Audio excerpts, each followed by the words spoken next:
नमस्कार, आदाब, सत श्री अकाल, कैसा है, केम छो, hello and welcome to GATE academy. So दोस्तों, जो तुम लोग का डिस्कशन थ्रू प्रॉब्लम 444 सीरीज चल रहा है, दैट इज डीटीपी 444 सीरीज, जिसमें हम लोग मैकेनिकल ब्रांच के जितने भी सब्जेक्ट है उसके टोटल 444 बेहतरीन क्वेश्चन आप लोगों के साथ डिस्कस करने वाले हैं गेट 2023 को ध्यान पे रखते हुए। उसी में मैं अभी आप लोगों के साथ मशीन डिजाइन के क्वेश्चन डिस्कस कर रहा हूँ।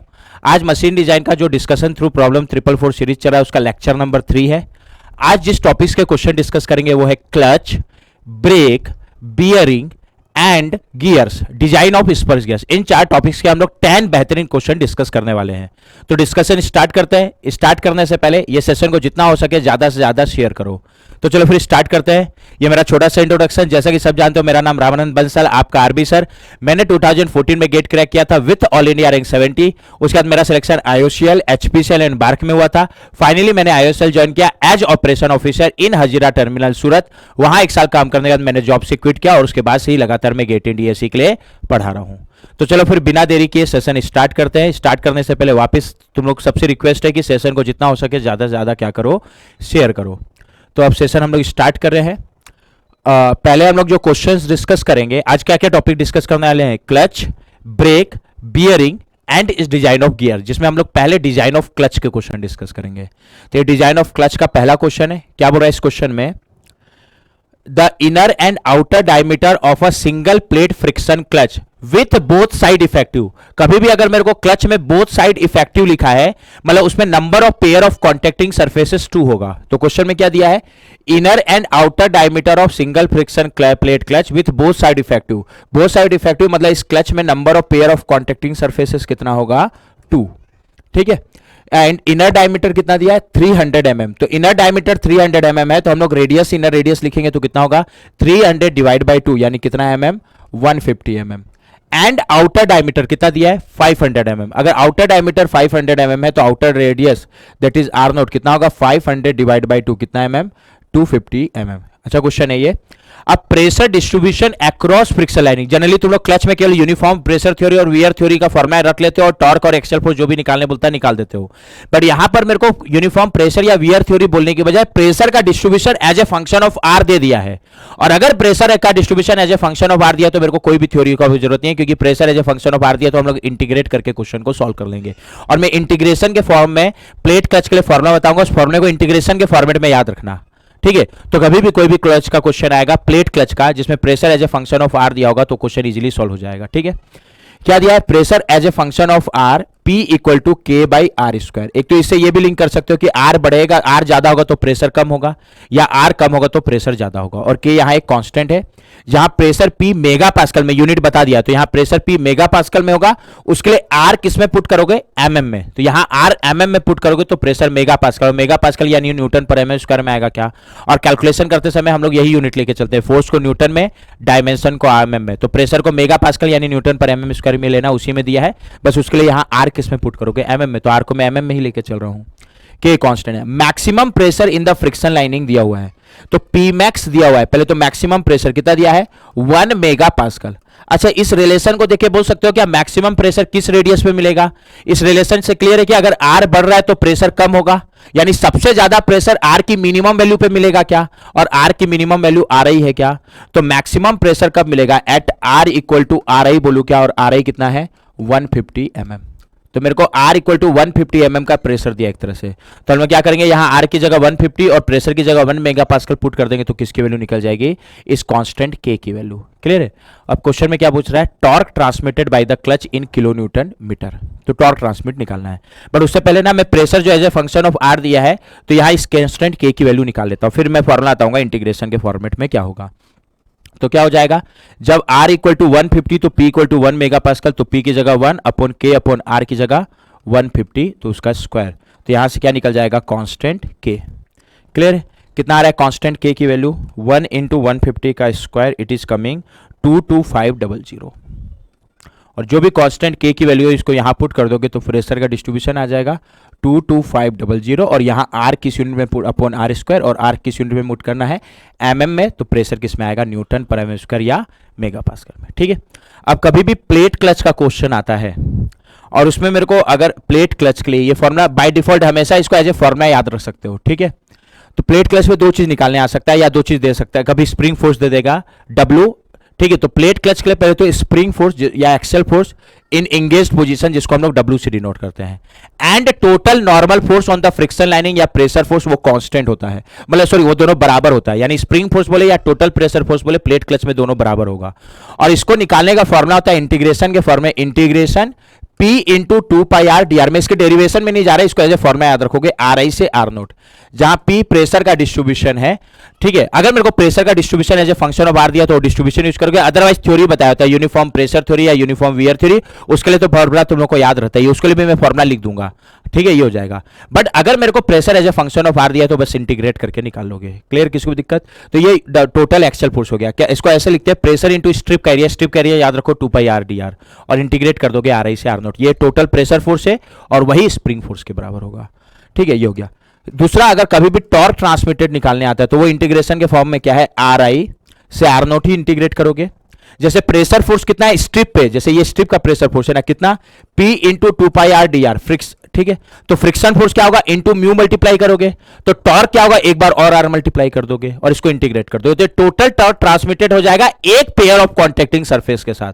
और कभी भी अगर number of pair of contacting surface एक से ज्यादा है, जैसे इस केस में कितने पेयर ऑफ कॉन्टेक्टिंग सरफेस हैं, 2, तो उतना पेयर ऑफ कॉन्टेक्टिंग सरफेस में मल्टीप्लाई कर दोगे तो टोटल टॉर्क ट्रांसमिट आ जाएगा। डब्ल्यू के फॉर्मूले में एन मल्टीप्लाई नहीं होगा, डब्ल्यू का फॉर्मूला यही होगा, टॉर्क के फॉर्मूले में एन मल्टीप्लाई हो जाएगा, यानी इंटीग्रेशन के फॉर्म में टोटल प्रेशर फोर्स या डब्ल्यू इंटीग्रेशन आर आई से R naught P into two pi R D R, कितने भी कॉन्टेक्टिंग सरफेस हो कोई फर्क नहीं पड़ेगा।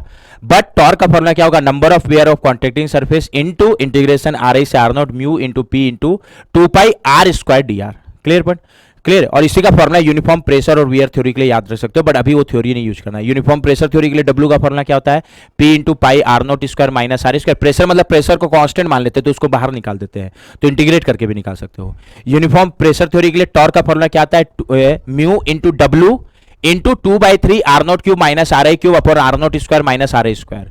ठीक है, into number of pair of contacting surface. Clear but वैसे यूनिफॉर्म वियर थ्योरी का भी फॉर्मूला वो पढ़ रखे हो, लेकिन अभी उससे सॉल्व नहीं करना। अभी मेरे को pressure as a function of R दिया है, तो कितना सिंपल है। मेरे को क्या पूछा है, टॉर्क ट्रांसमिटेड, तो ये फॉर्मूला यूज करोगे, और pressure as a function of R दिया तो इंटीग्रेट करके क्वेश्चन सॉल्व हो जाएगा।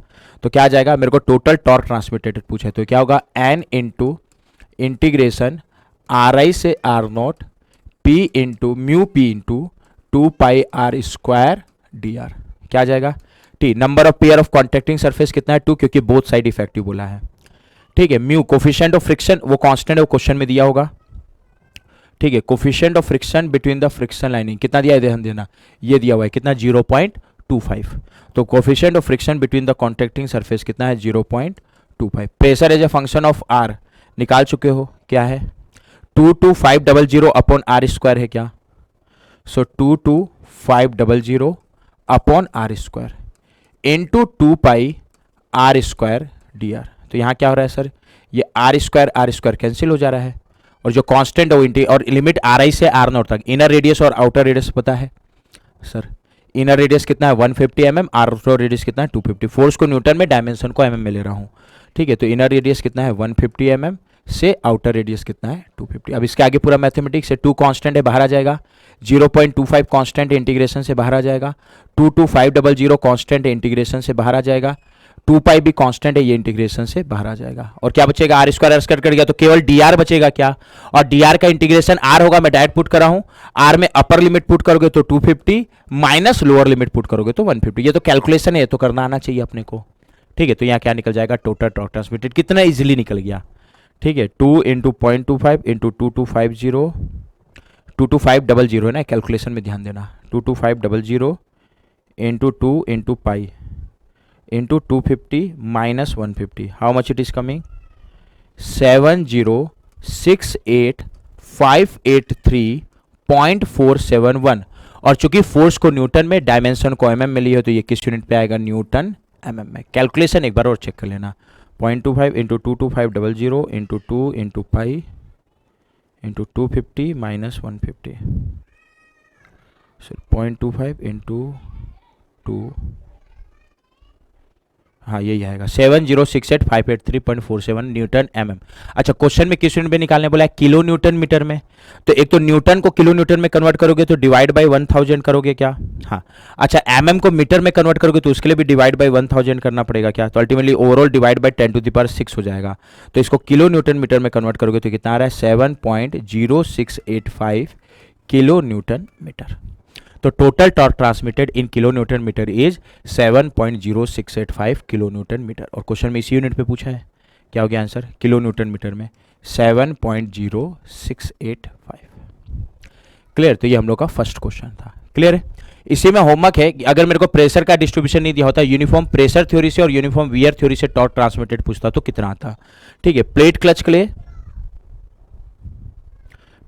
लिए यूनिफॉर्म प्रेशर थ्योरी से फॉर्मूला अगर मैं लिखूं, वो इंटीग्रेट करके ही आता है, प्रेशर कांस्टेंट है तो इंटीग्रेशन से बाहर ले लेते हैं, बट इस फॉर्मूला को डायरेक्ट याद रख सकते हो। डब्ल्यू का फॉर्मूला आता है pi into R naught, sorry pressure into, मैं फॉर्मूला लिख दे रहा हूं क्योंकि ये टॉपिक पर आया हूं तो फॉर्मूला लिख दे रहा हूं, pi into R not square minus R A square अगर यूनिफॉर्म प्रेशर थ्योरी से बोलता, और टॉर्क ट्रांसमिटेड आता number of pair of contacting surface into mu W हमेशा आएगा, इंटू आर एम बोला करो। और यूनिफॉर्म प्रेशर थ्योरी के लिए आर एम होता है 2/3 R not cube minus R I cube upon R not square minus R I square. ठीक है।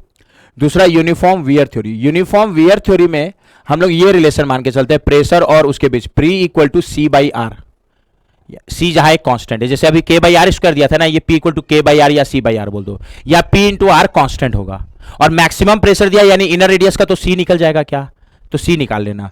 तो अगर ये फॉर्मूला लिखोगे ना डब्ल्यू का, पी को सी बाई आर से रिप्लेस करोगे तो ये आएगा 2πc R naught minus R I, जहां सी निकाल लेना है यहां से, और टॉर्क का फॉर्मूला आएगा N into mu W into R M, और आर एम आएगा R not plus R I divide by 2 for plate clutch. यहां तक क्लियर है क्या। ठीक है, तो ये फर्स्ट क्वेश्चन कंप्लीट होता है। सेकंड, ये सेकंड क्वेश्चन है, क्वेश्चन को उधर ले जाता हूं, ये मेरा सेकंड क्वेश्चन है। ये किसका क्वेश्चन है, कोन क्लच का। कोन क्लच में बस एक मॉडिफिकेशन है फॉर्मूले में, अगर प्लेट क्लच का याद है तो कोन क्लच, वो मॉडिफिकेशन याद रखना, कोन क्लच का भी क्वेश्चन सॉल्व हो जाएगा। क्वेश्चन पहले तो क्या है, in a cone clutch cone angle is 55 degree. Cone angle 55 degree दिया तो हम लोग को सेमी कोन एंगल चाहिए। कोन एंगल 55 डिग्री है तो सेमी कोन एंगल उसका आधा होगा, तो सेमी कोन एंगल कितना होगा 55 डिवाइड बाई 2 डिग्री, कितना आएगा, how much it will come, 55 divide by 2 it will come 27.5 degree. The coefficient of friction between the contacting surface is 0.3। तो मेरे को कोफिशिएंट ऑफ फ्रिक्शन यानी म्यू दिया है क्या, कितना 0.3।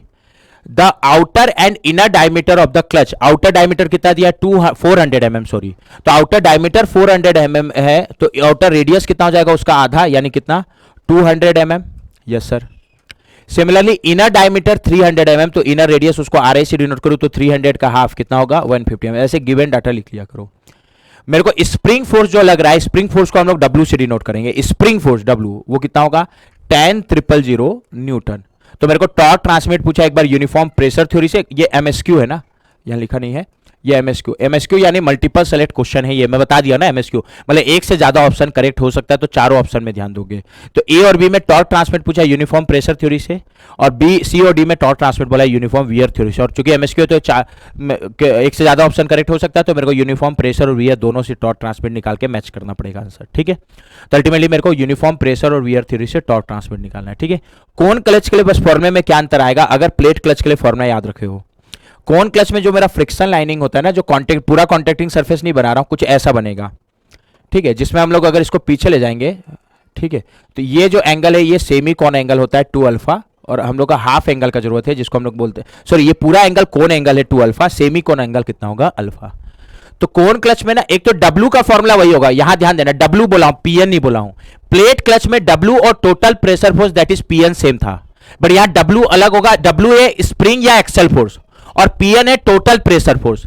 ठीक है, स्प्रिंग फोर्स ऐसा लगता है और प्रेशर फोर्स नॉर्मल डायरेक्शन में लगेगा तो ऐसा लगेगा, दिख रहा है दोनों का डायरेक्शन अलग है क्या, तो इस केस में W अलग आएगा और PN अलग आएगा। तो मैं पहले W का फॉर्मूला लिख रहा हूं, और W का फॉर्मूला वही होगा जो मेरा प्लेट क्लच में था, PN नहीं बोल रहा हूं, W प्लेट क्लच में W PN बराबर था, यहां बस इतना अंतर है W PN बराबर नहीं होगा, तो W का फॉर्मूला वही होगा जो प्लेट क्लच में था। जैसे इंटीग्रेशन के फॉर्मेट में लिखूं तो W का फॉर्मूला क्या है सर, इंटीग्रेशन P इंटू 2 पाई R dr, RI से लेके R0 तक, ये हो गया। लेकिन मेरे को अभी यूनिफॉर्म प्रेशर, इसमें जनरली थ्योरी से ही आएगा, यूनिफॉर्म प्रेशर और वियर थ्योरी से लिखोगे तो W का फॉर्मूला यूनिफॉर्म प्रेशर थ्योरी से क्या आ जाएगा, P into pi in bracket R not square minus R I square.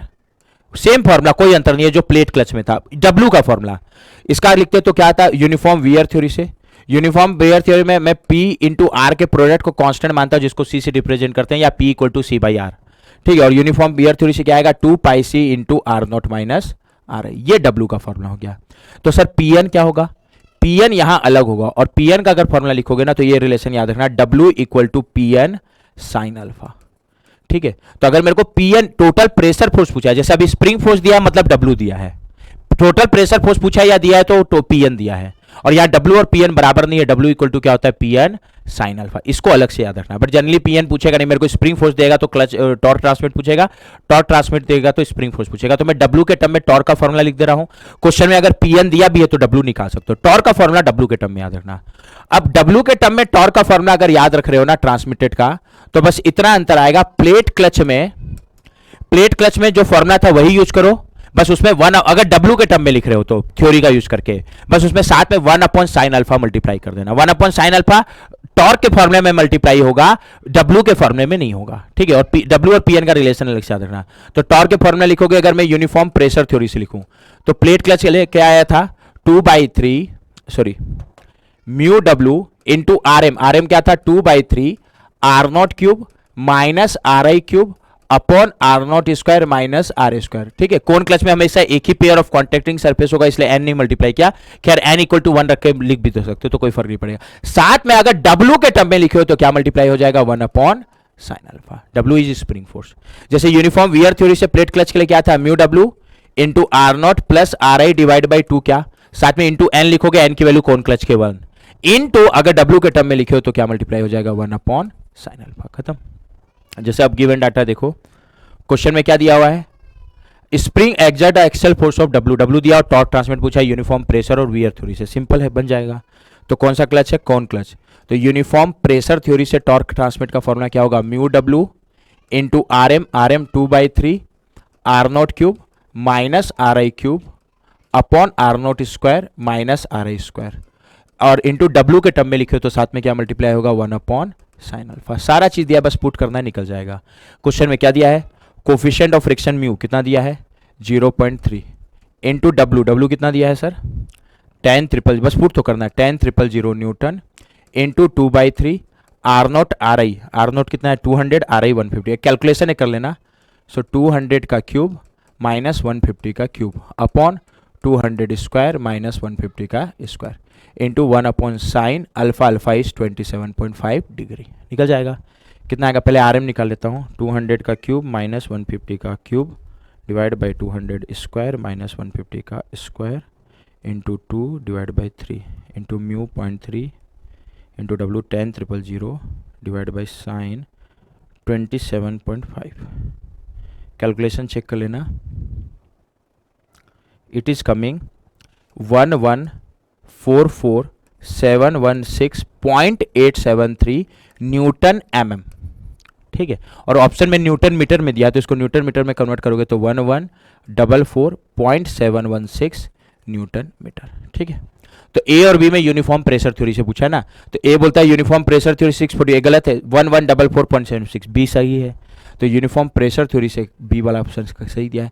लेकिन आप सी और डी को भी चेक करोगे, ए तो गलत हो गया क्योंकि ये वैल्यू गलत है। ठीक है, सी और डी में यूनिफॉर्म वियर थ्योरी से पूछा और एमएसक्यू है तो एक से ज्यादा ऑप्शन सही हो सकता है, इसलिए यूनिफॉर्म वियर थ्योरी से भी निकालना पड़ेगा। ठीक है, तब थ्योर ट्रांसमिट किससे निकाल लेते हैं, यूनिफॉर्म वियर थ्योरी से। क्या होगा फॉर्मूला, प्लेट क्लच के लिए पहले तो क्या होता है, mu W into R M क्या होता है, R not plus R I divide by 2। हाँ, कौन क्लच में number of pair contacting surface एक ही होगा तो इंटू 1 कर दिया, इंटू अगर W के टर्म में लिखे हो तो क्या आएगा, 1 अपॉन साइन अल्फा। ठीक है, म्यू कितना है 0.3, W कितना है 10 triple 0 into R not plus R I divide by 2, R nought is 200 plus R I is 150 divide by 2 into 1 upon sine alpha is 27.5 degree. निकल जाएगा। पहले मीन रेडियस से निकाल लेता हूँ, 200 plus 150 divide by 2 into 0.3 into 10 triple 0 divide by sine 27.5, it is coming 1136 982.3 Newton mm। अब इसको SI unit या न्यूटन मीटर में कन्वर्ट करोगे तो 1000 से डिवाइड करोगे तो क्या आ जाएगा 1136.9823 न्यूटन मीटर। कौन सा थ्योरी से? यूनिफॉर्म वियर थ्योरी से। कौन सा ऑप्शन से मैच हो रहा है? यूनिफॉर्म वियर थ्योरी से टॉर्क, ये गलत है, 1136.982 ऑप्शन डी करेक्ट है। तो इस क्वेश्चन नंबर 2 एमएसक्यू था, इसका कौन कौन सा ऑप्शन करेक्ट है? Sorry, option B and D. MSQ यानी एक से ज़्यादा ऑप्शन सही हो सकता है। यहाँ तक क्लियर है क्या? तो एक क्वेश्चन नंबर 2 हो गया। अब नेक्स्ट क्वेश्चन मूव करते हैं। नेक्स्ट क्वेश्चन नंबर 3 है, क्लच का एक और क्वेश्चन है और ये सेंट्रीफ्यूगल क्लच का है। ठीक है, सेंट्रीफ्यूगल क्लच के लिए भी रिलेशन बताऊंगा, कॉन्सेप्ट समझ जाओगे तो इजीली सॉल्व कर लोगे। अच्छा, सेंट्रीफ्यूगल क्लच में बस एक चीज याद रखना, न्यूमेरिकल सॉल्व करोगे ना तो मैं I will suggest use SI unit, ताकि यूनिट का गलती ना करो, एसआई यूनिट यूज करो।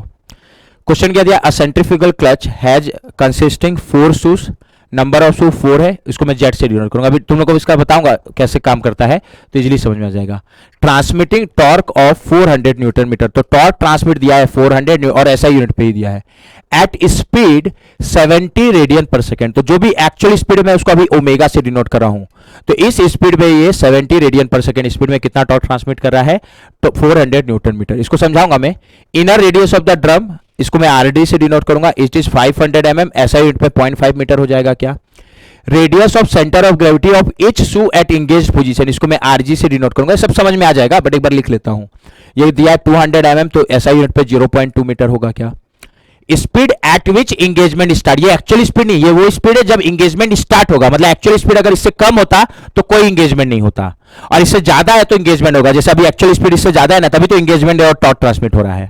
ठीक है, तो स्पीड जिसमें इंगेजमेंट स्टार्ट होगा उसमें डिनोट करूंगा ओमेगा 1 से, और वो क्वेश्चन में कितना दिया है? 60 रेडियन पर सेकंड। कभी भी आरपीएम में दिया होगा तो रेडियन पर सेकंड में कन्वर्ट कर लेना। ये एक्चुअल स्पीड नहीं है, ये इंगेजमेंट जिस स्पीड में स्टार्ट होगा, अगर एक्चुअल स्पीड किससे कम है तो no engagement, no torque transmit. Actual speed अगर इससे ज्यादा है तो इंगेज्ड पोजीशन होगा और उसमें टॉर्क ट्रांसमिट होगा। हम लोग को एनालिसिस इंगेज पोजीशन करना है, बस एक्चुअल स्पीड इससे कम है तो मैं बोल दूंगा वो डिसएंगेज पोजीशन होगा। Coefficient of friction between the contacting surface is 0.3 mu दिया है, तो मेरे को spring force at engaged position बोला है, क्योंकि सारे इंगेज्ड पोजीशन का स्प्रिंग फोर्स कांस्टेंट होता है। अब एक बेसिक वर्किंग समझना, तो कौन एक सेंट्रीफ्यूगल क्लच का कोई भी क्वेश्चन बन जाएगा। बेसिक वर्किंग में मैं क्या बोलना चाह रहा हूं, एक मिनट ध्यान देना, नॉर्मल समझना ना, इसको समझते जाना बस एक बार के लिए, ताकि फॉर्मूले तुम लोग के दिमाग में सेट हो जाए। ये जो होता है ना, ये मेरा इनपुट शाफ्ट है, समझना। इसको हम लोग बोलते हैं drum, which is ultimately connected to output shaft. और इनपुट आउटपुट मतलब ड्रम में मोशन ट्रांसमिट हो रहा है, मतलब आउटपुट शाफ्ट में ट्रांसमिट हो रहा है। ये इनपुट शाफ्ट में ना हमने ऐसे स्प्रिंग लगा होगा, इस स्प्रिंग में शू कनेक्टेड होगा और शू में क्या होगा? फ्रिक्शन लाइनिंग होगा। अभी जैसे ये डिसएंगेज पोजीशन है, मतलब ओमेगा 1 से कम है, एक बार के लिए वो बनाया हूं। ठीक है, एक पोजीशन आएगा जिसमें ये जस्ट इंगेज होगा, जस्ट इंगेज में जो स्पीड है वो ओमेगा 1 है, और अगर एक्चुअल स्पीड ओमेगा 1 से ज्यादा है तो वो हमेशा इंगेज होगा, एक्चुअल स्पीड ओमेगा 1 से कम है तो वो डिसएंगेज होगा। तो मैं ओमेगा 1 निकालना एक तो बता दूंगा, क्योंकि एक्चुअल उससे कम है तो डिसएंगेज, उससे ज्यादा है तो इंगेज, और अगर एक्चुअल स्पीड उससे ज्यादा है तभी टॉर्क ट्रांसमिट होगा, वही निकालने आएगा। जैसे वही इस बार नॉट दे दिया तो और कुछ पूछ लिया, वो एक अलग चीज है। ठीक है, ऐसे ना यहां पर एक शू लगाए हूं, वैसे कई सारे शू होंगे, जैसे इधर भी होगा, इधर भी होगा, इधर भी होगा, तो नंबर ऑफ शू को बाद में जेड बोल देंगे। तो अभी मैं पूरा शू नहीं दिखा रहा, मैं एनालिसिस के लिए एक शू करके बता दे रहा हूं। तो अब यहां तुम लोग को समझना है एक पोजीशन जिसमें ये जस्ट इंगेज्ड होगा। जस्ट इंगेज्ड पोजीशन में जो स्पीड है ना उसको मैं ओमेगा 1 बोलूंगा, और जैसी जस्ट इंगेज पोजीशन का स्पीड पता है ओमेगा 1, तो अगर एक्चुअल स्पीड उससे कम है तो वो डिसएंगेज पोजीशन है, कोई टॉर्क ट्रांसमिट नहीं होगा। एक्चुअल स्पीड उससे ज्यादा है तो वो इंगेज पोजीशन है, टॉर्क ट्रांसमिट होगा। तो एक तो जस्ट इंगेज पोजीशन पहले तो कैसा दिखेगा? ऐसा। जस्ट इंगेज पोजीशन में ये फ्रिक्शन लाइनिंग है ना, वो मेरा इनर सरफेस ऑफ ड्रम को टच कर जाएगा, लेकिन वो जस्ट टच करेगा। टच करेगा मतलब ये इसको टच कर दिया है, लेकिन अभी कोई टॉर्क ट्रांसमिट नहीं होगा, क्योंकि ये जस्ट ये स्प्रिंग इलोंगेट होते होते इसको छुआ है, अभी बस छुआ है, लेकिन इसको तोड़ के बाहर निकलने की कोशिश नहीं कर रहा है। तोड़ के बाहर निकलने की कोशिश करेगा तो उसको ड्रम रोकेगा, तो एक नेट प्रेशर फोर्स आएगा, तो नॉर्मल फोर्स प्रेशर यानी नॉर्मल फोर्स आएगा, तो फ्रिक्शन फोर्स आएगा।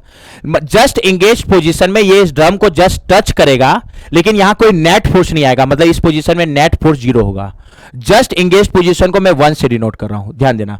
अच्छा, जस्ट इंगेज पोजीशन पे सपोज ये मेरा शू का सेंटर ऑफ ग्रेविटी है, ठीक है। अच्छा, मेरे को बताना जस्ट इंगेज हो, या आगे का इंगेज पोजीशन कोई भी ले लो, एक बार इंगेज होने के बाद ये और ऊपर तो जा नहीं सकता। मैं डिसएंगेज पोजीशन का बात नहीं कर रहा हूं, इंगेज पोजीशन का बात कर रहा हूं। और एक बार इंगेज होने के बाद ये ऊपर नहीं जा सकता, तो मैं बोलूं क्या सारे इंगेज पोजीशन का radius of centre of gravity constant होगा, उसको मैं आरजी से डिनोट कर रहा हूं। तो RG is radius of centre of gravity of all engage position, क्योंकि वो कांस्टेंट हो जाएगा, क्योंकि सारे इंगेज पोजीशन में जी का लोकेशन फिक्स हो जाएगा। ठीक है, चाहे वो जस्ट इंगेज हो चाहे सारे इंगेज हो।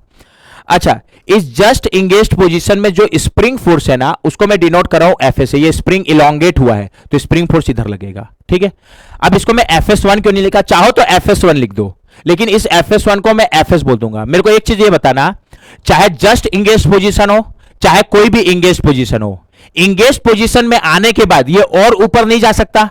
तो इंगेज पोजीशन में जितना स्प्रिंग इलोंगेट हुआ होगा उसके बाद फर्दर इलोंगेट हो सकता है क्या, नहीं। और अभी हम लोग एनालिसिस केवल इंगेज पोजीशन का करेंगे। तो एक बार इंगेज होने के बाद स्प्रिंग फोर्स में बोलूं क्या, कांस्टेंट हो जाएगा। तो ये बहुत इंपॉर्टेंट रिलेशन है कि स्प्रिंग फोर्स सारे इंगेज पोजीशन का कांस्टेंट होता है। मतलब मेरे को जस्ट इंगेज पोजीशन का स्प्रिंग बोले फोर्स बोले या और कोई इंगेज पोजीशन का स्प्रिंग फोर्स बोले, सारे इंगेज्ड पोजीशन का स्प्रिंग फोर्स कांस्टेंट होगा।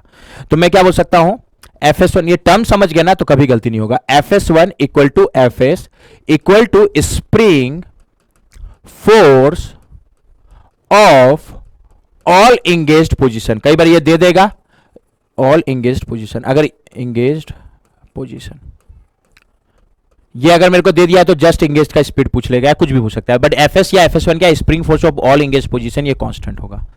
अच्छा, अब इस पोजीशन में बाहर की तरफ एक सेंट्रीफ्यूगल फोर्स एक्ट करेगा क्या, उसको मैं FC1 डिनोट कर रहा हूं। FC1 क्या है, जस्ट इंगेज्ड पोजीशन का सेंट्रीफ्यूगल फोर्स, और centrifugal force mr omega square होता है। तो मास ऑफ ईच शू अभी m है, radius of centre of gravity rg है, और जस्ट इंगेज्ड का स्पीड ओमेगा 1 है। तो ये mrg ओमेगा 1 स्क्वायर होगा क्या। बस इंपॉर्टेंट क्या है, जस्ट इंगेज्ड पोजीशन में नेट फोर्स 0 होता है, ये याद रखना। और जस्ट इंगेज में नेट फोर्स 0 होता है, तो FC1 किससे बैलेंस होगा, FS से। FS में FS1 इसलिए लिखा क्योंकि सारे स्प्रिंग फोर्स का सारे इंगेज्ड पोजीशन का स्प्रिंग फोर्स कांस्टेंट होगा।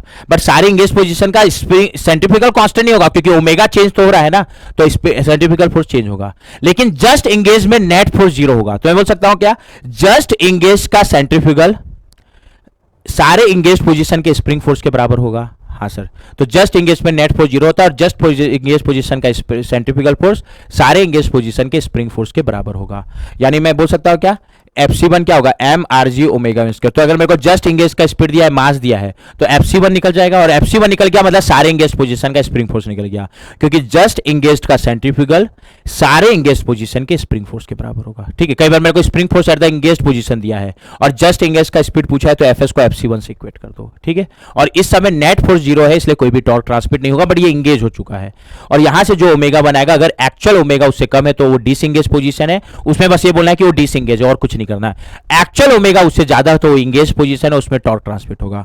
तो अब इंगेज्ड पोजीशन बात कर रहा हूं, जस्ट इंगेज के अलावा, मतलब जब एक्चुअल ओमेगा 1 से ज्यादा है, तब बस अंतर क्या आएगा, यहां पर एक नेट फोर्स आने लगेगा, बाकी सारा 0, उसके कारण टॉर्क ट्रांसमिट होगा। कैसे, ध्यान देना, ये ओमेगा ग्रेटर देन ओमेगा 1 मतलब ये इंगेज्ड पोजीशन है। इंगेज्ड पोजीशन का स्प्रिंग फोर्स कांस्टेंट है, वो किसके बराबर होगा, FS के बराबर। बट इस पोजीशन का सेंट्रीफ्यूगल को मैं FC बोलूं तो FC कितना आएगा, mrg ओमेगा स्क्वायर आएगा क्या। और FC ओमेगा 1 से ज्यादा है, मतलब FC FC1 से ज्यादा है क्या।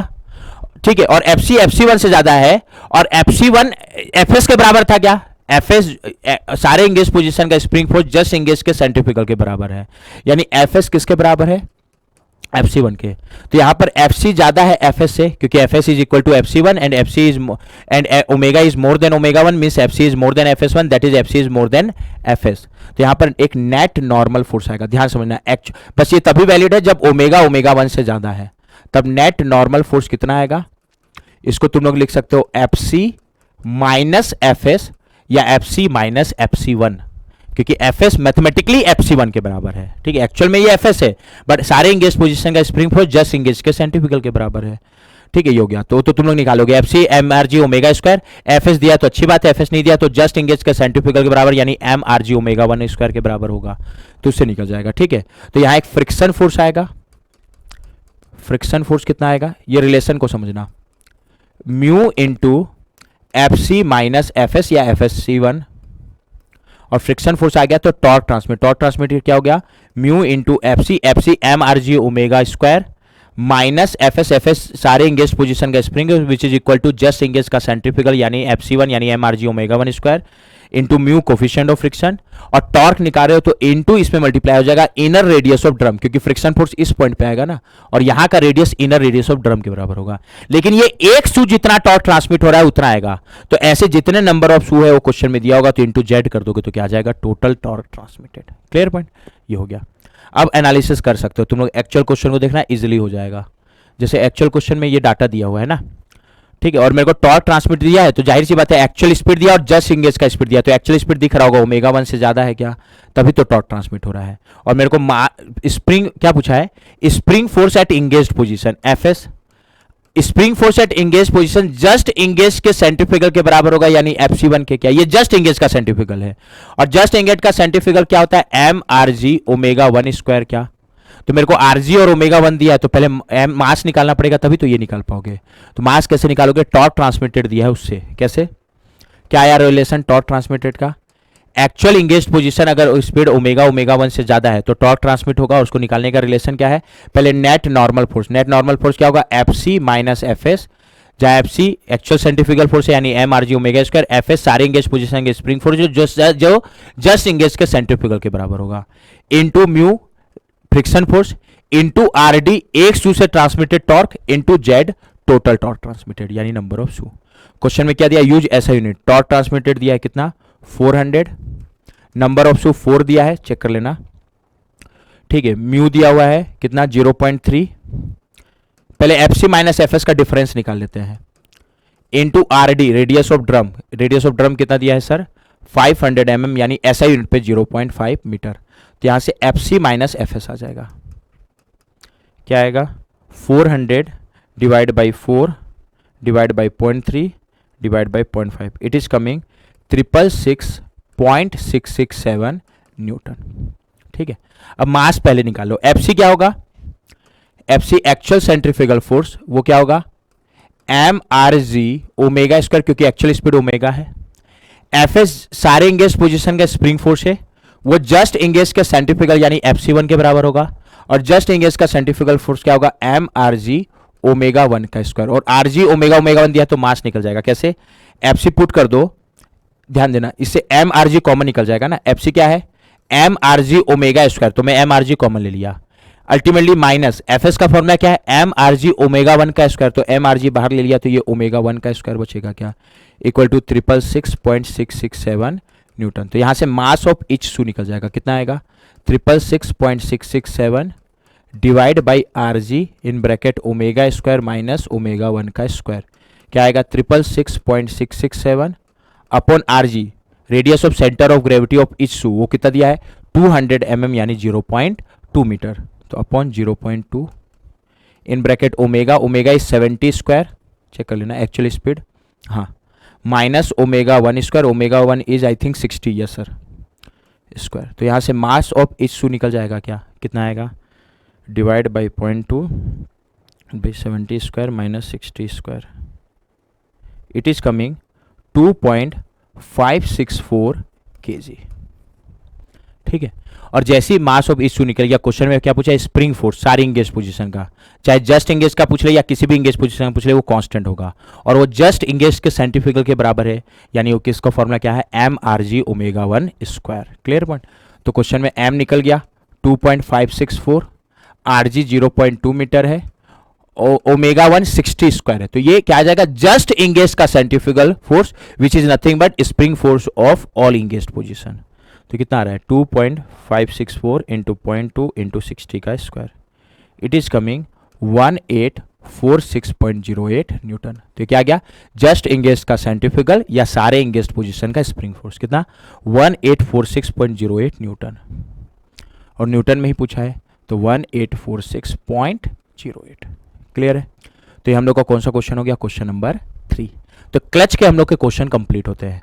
अब हम लोग कौन से टॉपिक के क्वेश्चन डिस्कस करेंगे ब्रेक के। ठीक है, अब कौन सा टॉपिक का ब्रेक का, ये क्वेश्चन नंबर 4 है। ठीक है, ये भी एमएसक्यू है ना, वापस रिपीट कर रहा हूं एमएसक्यू यानी मल्टीपल सेलेक्ट क्वेश्चन, बता दिया हूं ना मैं गेट में तो पूरा लिखा होगा, मतलब एक से ज़्यादा ऑप्शन करेक्ट हो सकता है, मतलब सारे ऑप्शंस पे ध्यान देना है। ये मेरे को एक शॉर्ट शू ब्रेक दिया हुआ है shown in figure, which option correct पूछा है। क्लॉकवाइज के लिए सेल्फ एनर्जाइजिंग है कि नहीं, तो क्लॉकवाइज के लिए अलग चेक करोगे। एंटी क्लॉकवाइज के लिए सेल्फ एनर्जाइजिंग है कि नहीं। क्लॉकवाइज रोटेशन के लिए ब्रेक कभी भी सेल्फ लॉकिंग नहीं हो सकता है, बोल रहा है, चेक करना पड़ेगा ना। क्लॉकवाइज रोटेशन के लिए अगर मेरे को सेल्फ लॉकिंग अवॉइड करना है तो ये कंडीशन इंश्योर करना पड़ेगा। पहले तो अगर कोई ब्रेक सेल्फ एनर्जाइजिंग मतलब अगर फ्रिक्शन ब्रेकिंग एफर्ट को कम कर रहा है तो सेल्फ एनर्जाइजिंग है, अदरवाइज वो सेल्फ एनर्जाइजिंग नहीं होगा। अगर ब्रेक सेल्फ एनर्जाइजिंग नहीं है तब तो कभी सेल्फ लॉकिंग में कंडीशन में जा ही नहीं सकता, क्योंकि सेल्फ लॉकिंग का मतलब क्या होता है कि पी जीरो या नेगेटिव हो जाए। तो अगर ब्रेक सेल्फ एनर्जाइजिंग है नहीं है तब तो पी कभी जीरो और नेगेटिव हो ही नहीं सकता, तब वो कभी भी सेल्फ लॉकिंग में नहीं जा सकता। लेकिन अगर ब्रेक सेल्फ एनर्जाइजिंग है तो सेल्फ लॉकिंग में जा सकता है अगर पी जीरो या नेगेटिव हो जाए। तो अगर मेरे को इंश्योर करने बोलता है कि कैसे सेल्फ लॉकिंग अवॉइड करोगे, तो तुम लोग को क्या इंश्योर करना पड़ेगा कि पी ग्रेटर देन जीरो होना चाहिए, या सेल्फ लॉकिंग होने का कंडीशन पूछेगा तो पी इक्वल टू जीरो या लेस देन जीरो कर देना। बट अगर सेल्फ एनर्जाइजिंग नहीं है ब्रेक, तब वो कभी भी सेल्फ लॉकिंग में जा ही नहीं सकता, मतलब कितना भी कोशिश कर लो पी जीरो या नेगेटिव हो ही नहीं सकता। ठीक है, तो पहले तो हम लोग सेल्फ एनर्जाइजिंग है कि नहीं। सेल्फ एनर्जाइजिंग सिंपल, अगर फ्रिक्शन एफर्ट को कम कर रहा है तो सेल्फ एनर्जाइजिंग, अदरवाइज वो सेल्फ एनर्जाइजिंग नहीं होगा। और तुम लोग क्या करना है, एफर्ट पी का रिलेशन निकालना, अपने आप पता चल जाएगा वो सेल्फ एनर्जाइजिंग है कि नहीं, वो रटने की जरूरत नहीं है। जैसे क्लॉकवाइज एंटी क्लॉकवाइज दोनों के लिए चेक करना है ना, तो एफबीडी बना देंगे अपन पहले तो एफबीडी में तो बस रोटेशन का अंतर है ना, तो पहले मैं एफबीडी का अलग अलग डायग्राम बना लेता हूँ, फिर क्लॉकवाइज के लिए एक बार चेक करेंगे, फिर एंटी क्लॉकवाइज के लिए। ये डायग्राम, इसका क्या बनाना है हम लोग को, एफबीडी, तो इनको अलग अलग सेपरेट कर देता हूं। लीवर का अलग बनाऊंगा और ड्रम का अलग बनाऊंगा। हमेशा ना अलग अलग ड्रम का और लीवर का बनाया करो, कभी भी गलत नहीं होगा, नहीं तो फ्रिक्शन के डायरेक्शन में ही गलती कर दोगे। यहां एक एफर्ट लग रहा है पी, अच्छा ध्यान देना, ड्रम का सू और और लीवर का ये सू इस पॉइंट पे कनेक्टेड है क्या। वैसे तो कांटेक्ट इतने पूरे सरफेस पे आ रहा है, लेकिन शॉर्ट सू ब्रेक में उसको हम लोग एक सिंगल कांटेक्ट से रिप्लेस कर देते हैं, जो ये बीचों बीच आ रहा है, और इस सिंगल कांटेक्ट पॉइंट को ए बोलूंगा। ठीक है, और हम लोग पूरा कांटेक्ट फोर्स पॉइंट ए पे लगाएंगे, यानी फ्रिक्शन फोर्स चाहे नॉर्मल फोर्स। और ड्रम के पॉइंट ए पे जो कांटेक्ट फोर्स आएगा, लीवर के पॉइंट ए में उसका contact force just equal and opposite आएगा क्या, ऐसी तो कांटेक्ट फोर्स लगाते हैं। ड्रम के पॉइंट ए पे जो भी आएगा, लीवर के पॉइंट ए में उसका इक्वल एंड अपोजिट। तो यहां लीवर का एफबीडी बनाऊंगा, ये लीवर का पॉइंट ए हो गया। ठीक है, क्वेश्चन में ये डिस्टेंस कितना दिया है सी, ये डिस्टेंस कितना है बी, ये पॉइंट ए का ना जो कांटेक्ट पॉइंट है उसका फलक्रम, जहां पर लीवर हिंज है उसको फलक्रम बोलते हैं। फलक्रम से डिस्टेंस ध्यान से देखना, तो अभी ये फलक्रम से नीचे कितना ए, वर्टिकल डिस्टेंस। ठीक है, और इधर मैं ड्रम का एफबीडी बनाऊंगा। ठीक है, और ये ड्रम का पॉइंट है, और ड्रम के पॉइंट ए पे जो कांटेक्ट फोर्स आएगा लीवर के पॉइंट ए में जस्ट उसका इक्वल एंड अपोजिट। ठीक है, तो ये डायग्राम कॉपी कर लेता हूं। कॉपी क्यों कर रहा हूं, अरे मेरे भाई क्लॉकवाइज के लिए भी करना है एनालिसिस और एंटी क्लॉकवाइज के लिए भी करना है।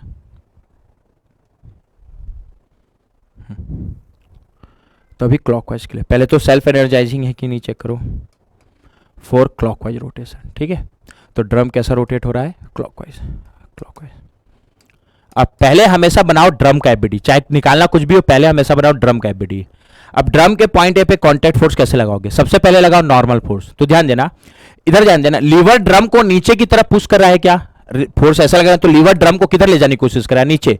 तो ड्रम के पॉइंट ए पे तो नॉर्मल फोर्स नीचे आएगा क्या, हाँ, ड्रम के पॉइंट ए पे जैसा आएगा उसका equal and opposite reaction lever के पॉइंट ए पे आएगा, वो बात की चीज है। बट अभी मैं ड्रम के पॉइंट ए का एफबीडी बना रहा हूं, तो लीवर ड्रम को नीचे की तरफ पुश करा है, तो हमेशा ड्रम के पॉइंट ए पे नॉर्मल फोर्स तो हमेशा नीचे आएगा, ये एन नीचे हो गया। अब नॉर्मल फोर्स आ रहा है तो फ्रिक्शन फोर्स क्या होगा, म्यू इंटू एन, और ये नॉर्मल फोर्स के परपेंडिकुलर होगा, नॉर्मल वर्टिकल है तो ये हॉरिजॉन्टल होगा।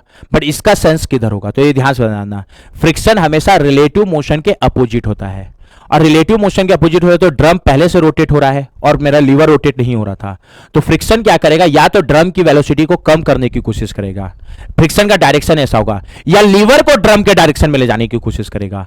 तो अगर तुम लोग ड्रम पे बना रहे हो ना, तो ड्रम में फ्रिक्शन का डायरेक्शन ऐसा लोगे कि उसकी वेलोसिटी को कम करने की कोशिश करेगा। और ड्रम में फ्रिक्शन बना लिए तो लीवर में दिमाग नहीं लगाना है, जो ड्रम के पॉइंट पे फ्रिक्शन आएगा लीवर के पॉइंट में जस्ट उसका इक्वल एंड अपोजिट। तो कंफ्यूजन नहीं पालना है ना, तो हमेशा ड्रम के एफबीडी पे पहले बनाओ, और ड्रम के एफबीडी में पॉइंट ए में फ्रिक्शन फोर्स का डायरेक्शन या सेंस ऐसा होगा कि वो ड्रम के पॉइंट ए की वेलोसिटी को कम करने की कोशिश करेगा।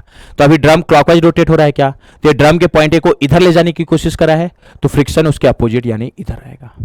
ठीक है, और कितना होगा इसका वैल्यू, म्यू इंटू एन, ये हो गया। और ड्रम के पॉइंट ए पे आएगा उसका इक्वल एंड अपोजिट लीवर के पॉइंट ए पे। ठीक है, तो ड्रम के पॉइंट ए पे नॉर्मल फोर्स एन नीचे, तो लीवर पॉइंट में नॉर्मल फोर्स एन ऊपर, ड्रम के पॉइंट में फ्रिक्शन फोर्स म्यू एन इधर, तो लीवर के पॉइंट में फ्रिक्शन फोर्स म्यू एन इधर होगा। ठीक है, जैसे ही ये कर दिया तो इसके बाद in the FBD of lever net moment about fulcrum वो जीरो कर देना। फलक्रम के अबाउट ही क्यों कर रहा हूं, क्योंकि वो फलक्रम में हिंज है और उसी का मोमेंट लोगे तो हिंज के रिएक्शन से मेरे को कोई मतलब नहीं रहेगा, क्योंकि हिंज के रिएक्शन का मोमेंट हिंज के अबाउट ही कितना आएगा, जीरो। तो लीवर के एबिडी में नेट मोमेंट अबाउट वो क्या कर देना, zero. In the FBD of lever क्या आएगा, अभी मैं करते समय क्लॉकवाइज को प्लस करते जाऊंगा, एंटी क्लॉकवाइज को माइनस। तो पहले तो एफर्ट पी का मोमेंट क्या आएगा, पी, इसका ओ परपेंडिकुलर, ओ से परपेंडिकुलर डिस्टेंस कितना है, ये डिस्टेंस बी था ना, गलती से ही लिख दिया हूं, बी प्लस सी। तो पी का मोमेंट कितना आएगा, पी इंटू बी प्लस सी। इस मोमेंट का डायरेक्शन क्या आ रहा है, ओ के अबाउट क्लॉकवाइज, क्लॉकवाइज को अभी क्या कर रहा हूं प्लस, तो एंटी क्लॉकवाइज को माइनस। एन का मोमेंट क्या आएगा, एन, इसका ओ से परपेंडिकुलर डिस्टेंस बी है क्या, तो इसका मोमेंट कितना आएगा, एन इंटू बी। इसका डायरेक्शन क्या आ रहा है, ओ के अबाउट एंटी क्लॉकवाइज, क्लॉकवाइज को प्लस कर रहा हूं तो एंटी क्लॉकवाइज को माइनस। इंपॉर्टेंट फ्रिक्शन, फ्रिक्शन का मोमेंट क्या आ रहा है, ओ के अबाउट म्यू एन, इसका ओ से परपेंडिकुलर डिस्टेंस ए है, तो इसका मोमेंट क्या आएगा, mu N into A. Direction क्या आ रहा है, ओके, ध्यान से देखना, एंटी क्लॉकवाइज, और एंटी क्लॉकवाइज को क्या कर रहा हूं, subtract, that is equal to zero. तो यहां से पी क्या आ रहा है, N B plus mu N A divide by B plus C. बस यहां ये देखो क्या फ्रिक्शन मेरे एफर्ट को कम कर रहा है क्या नहीं, यहां तो बल्कि बढ़ा रहा है, प्लस साइन के साथ है ना। तो ये मेरा self energising brake, self energising तब होता है जब फ्रिक्शन मेरे एफर्ट को कम करता, तो ये तो बढ़ा रहा है, तो ठीक है, तो ये मेरा ब्रेक जो भी है, बट सेल्फ एनर्जाइजिंग ब्रेक नहीं है। अच्छा, अगर कोई ब्रेक सेल्फ एनर्जाइजिंग नहीं है तो कभी भी सेल्फ लॉकिंग में नहीं जा सकता, मतलब it can never go in self locking condition. कारण सेल्फ लॉकिंग कब होता है, जब पी या तो जीरो हो जाता है या लेस देन जीरो। तो ध्यान देना, ये सब तरफ प्लस आ रहा है, तो पी जीरो कैसे हो सकता है। तो अगर कोई ब्रेक सेल्फ एनर्जाइजिंग नहीं है तो कभी भी सेल्फ लॉकिंग में जा ही नहीं सकता। तो पहले तो क्लॉकवाइज रोटेशन के लिए सेल्फ एनर्जाइजिंग है कि नहीं ये बस पूछा है, तो सेल्फ एनर्जाइजिंग नहीं है, तो ऑप्शन भी मैच कर दे। पहला ये पूछा था क्लॉकवाइज रोटेशन ऑफ ड्रम के लिए क्या ये ब्रेक सेल्फ एनर्जाइजिंग है, बोल रहा है ये, जबकि ये तो सेल्फ एनर्जाइजिंग नहीं है, तो ऑप्शन ए गलत हो गया। अगला एंटी क्लॉकवाइज के लिए चेक कर लेते हैं, फिर सेल्फ लॉकिंग में फिर दिमाग लगाएंगे। एंटी क्लॉकवाइज, ये anti clockwise rotation of drum, ये एंटी क्लॉकवाइज। अब पहले ड्रम का एबिडी बनाओ के नॉर्मल फोर्स, लीवर ड्रम के पॉइंट ए को नीचे पुश करने की कोशिश करा है क्या, तो ड्रम के पॉइंट ए में नॉर्मल फोर्स तो नीचे ही आएगा हमेशा। अगला फ्रिक्शन, फ्रिक्शन इसके परपेंडिकुलर, बट सेंस कैसा लोगे, अगर ड्रम के एबिडी में बना रहे हो तो ड्रम के एबिडी में फ्रिक्शन फोर्स का डायरेक्शन ऐसा लोगे कि वो ड्रम के पॉइंट ए की वेलोसिटी को कम करने की कोशिश करे। तो ड्रम के पॉइंट ए का वेलोसिटी का डायरेक्शन इधर है क्या, एंटी क्लॉकवाइज रोटेशन के दौरान, तो फ्रिक्शन उसके अपोजिट यानी इधर आएगा, खत्म। और ड्रम के पॉइंट ए पे जैसा कांटेक्ट फोर्स आएगा उसका इक्विवेलेंट अपोजिट लीवर के पॉइंट ए पे, तो लीवर के पॉइंट ए पे क्या आएगा, ड्रम के पॉइंट ए पे एन नीचे, तो लीवर के पॉइंट ए पे एन ऊपर, ड्रम के पॉइंट ए में फ्रिक्शन म्यू एन इधर, तो लीवर के पॉइंट ए में फ्रिक्शन म्यू एन इधर। जैसे ये कर दिए तो अब लीवर के एबिडी में नेट मोमेंट अबाउट फलक्रम वो क्या कर दोगे, जीरो। क्या आ जाएगा, पी का मोमेंट ओ के बट ये डिस्टेंस बी है ना, पी का मोमेंट ओ के बट क्या आएगा, पी इंटू बी प्लस सी, डायरेक्शन, डायरेक्शन क्या आ रहा है, ओ के अबाउट क्लॉकवाइज, क्लॉकवाइज को क्या कर रहा हूं अभी मैं प्लस, तो एंटी क्लॉकवाइज को माइनस। एन का मोमेंट एन, ओ से पर distance B, direction anti clockwise, anti clockwise को माइनस करे तो माइनस एन बी। फ्रिक्शन का अच्छे से देखना, फ्रिक्शन का moment force mu N, O से परपेंडिकुलर डिस्टेंस इसका ए है क्या, तो पहले तो इसका मोमेंट क्या आएगा, म्यू एन इंटू ए। इसका डायरेक्शन क्या आ रहा है इस फ्रिक्शन का मोमेंट का, ओ के अबाउट क्लॉकवाइज, और क्लॉकवाइज को मैं प्लस कर रहा हूं इसलिए plus sign, that is equal to zero. तो यहां से P इक्वल टू क्या आ रहा है, N B minus mu N A divide by B plus C. क्या यहां मेरा फ्रिक्शन एफर्ट को कम कर रहा है क्या, हाँ, और since friction is reducing the effort that's why this brake is self energising brake. तो एंटी क्लॉकवाइज रोटेशन के लिए ये कौन सा ब्रेक है, सेल्फ एनर्जाइजिंग, ठीक है। तो क्लॉकवाइज के लिए सेल्फ एनर्जाइजिंग नहीं था, बट एंटी क्लॉकवाइज के लिए कौन सा है, सेल्फ एनर्जाइजिंग, तो बी करेक्ट है। अब सी डी में क्या हो रहा है, सी मेरा क्लॉकवाइज रोटेशन के लिए ब्रेक कभी भी सेल्फ लॉकिंग में नहीं जा सकता, क्लॉकवाइज के लिए बोला है, और क्लॉकवाइज के लिए सेल्फ लॉकिंग अवॉइड करने के लिए ये कंडीशन होना चाहिए। तो यहां सी सही, कैसे ध्यान देना, क्या क्लॉकवाइज रोटेशन के लिए ये ब्रेक सेल्फ एनर्जाइजिंग है क्या, नहीं। अगर ब्रेक सेल्फ एनर्जाइजिंग है तो कभी सेल्फ लॉकिंग में जा ही नहीं सकता, क्योंकि पी कभी भी जीरो नहीं हो सकता, यानी क्लॉकवाइज रोटेशन के लिए कभी भी सेल्फ लॉकिंग में नहीं जा सकता, मतलब सी स्टेटमेंट सही और सी सही है तो डी गलत। हाँ, एंटी क्लॉकवाइज के लिए पूछता ना तो उसमें वो सेल्फ लॉकिंग में जा भी सकता है और नहीं भी जा सकता, तो उसको अवॉइड करने का कंडीशन पूछता तो कैसे निकालते, क्लॉकवाइज में कभी भी नहीं जा सकता क्योंकि क्लॉकवाइज के लिए सेल्फ एनर्जाइजिंग ही नहीं है, तो कभी भी पी जीरो हो ही नहीं सकता। ठीक है, अब अगर एंटी क्लॉकवाइज रोटेशन है तो उसमें ध्यान देना, चूंकि यहां माइनस साइन आ रहा है, इसका मतलब ये नहीं है कि ये सेल्फ लॉकिंग हो गया, ये सेल्फ एनर्जाइजिंग है क्योंकि फ्रिक्शन एफर्ट को कम कर रहा है। अब सेल्फ एनर्जाइजिंग में सेल्फ लॉकिंग हो भी सकता है अगर P इक्वल टू जीरो या लेस देन जीरो है, और सेल्फ लॉकिंग नहीं होगा अगर P ग्रेटर देन जीरो है। तो अगर मेरे को पूछ ले चाहे P लेस देन जीरो चाहे ग्रेटर देन जीरो, ये ब्रेक सेल्फ एनर्जाइजिंग रहेगा। बट अब सेल्फ एनर्जाइजिंग में अगर मेरे को पूछता है कि अगर मेरे को अवॉइड करना है सेल्फ लॉकिंग कंडीशन, तो मेरे को क्या इंश्योर करना पड़ेगा, P ग्रेटर देन जीरो होना चाहिए, इक्वल टू भी नहीं। और P ग्रेटर देन जीरो के लिए NB म्यू NA से ज्यादा होना चाहिए क्या, तो B म्यू A से ज्यादा होना चाहिए। ठीक है, बट ये एंटी क्लॉकवाइज के लिए, कई लोग ये रिलेशन रख लेते हैं और रिलेशन रख के लिए क्लॉकवाइज, जैसे क्लॉकवाइज के लिए पूछा ना तो भी इसको टिक कराएंगे। अरे मेरे भाई, एंटी क्लॉकवाइज के लिए सेल्फ एनर्जाइजिंग था, उसमें सेल्फ लॉकिंग अवॉइड करना है तो P ग्रेटर, रटो मत, तो P ग्रेटर देन जीरो कैसे बनाओगे, तो उसके लिए B म्यू A से ज्यादा होना चाहिए एंटी क्लॉकवाइज की। क्लॉकवाइज के लिए ब्रेक सेल्फ एनर्जाइजिंग ही नहीं है, तो रिलेशन देख के पता है कि P कभी भी जीरो हो ही नहीं सकता, मतलब कभी भी सेल्फ लॉकिंग में जा ही नहीं सकता, मतलब कुछ भी सेटिस्फाई करने की जरूरत नहीं है, वो कभी सेल्फ लॉकिंग हो ही नहीं सकता। तो क्लॉकवाइज के लिए ये सेल्फ एनर्जाइजिंग ब्रेक है, बोल ए गलत है क्योंकि सेल्फ एनर्जाइजिंग नहीं है तो इसलिए गलत है। बी सही है क्योंकि एंटी क्लॉकवाइज के लिए सेल्फ एनर्जाइजिंग था।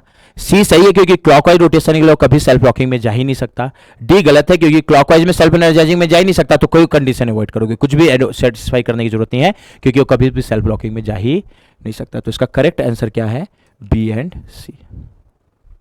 ठीक है, MSQ था, एक से ज्यादा ऑप्शन करेक्ट हो सकता है। ठीक है, तो ये कौन सा क्वेश्चन था, क्वेश्चन नंबर 5। अब नेक्स्ट क्वेश्चन में मूव करें अपन, दैट इज क्वेश्चन नंबर 5। ये क्वेश्चन नंबर 4 था ना, सॉरी।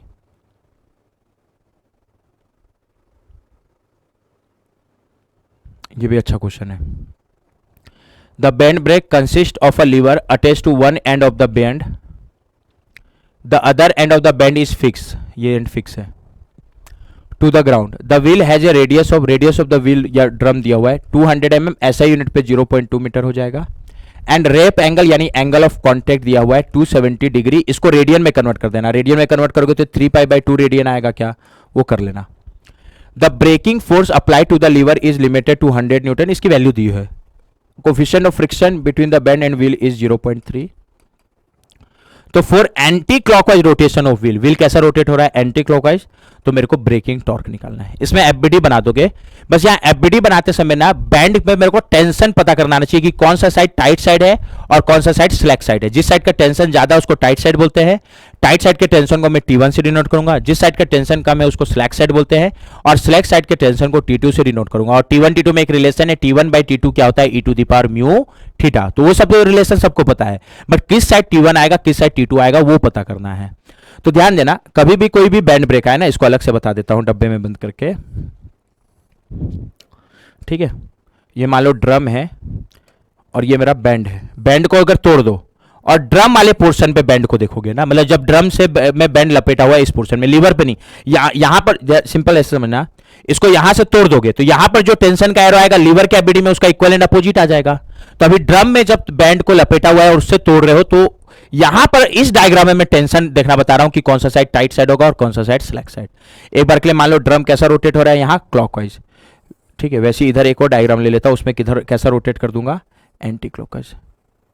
अब मैं इसका पूरा डेरिवेशन में नहीं जाऊंगा, मैं बस टाइट साइड और स्लैक साइड देखना बता दे रहा हूं।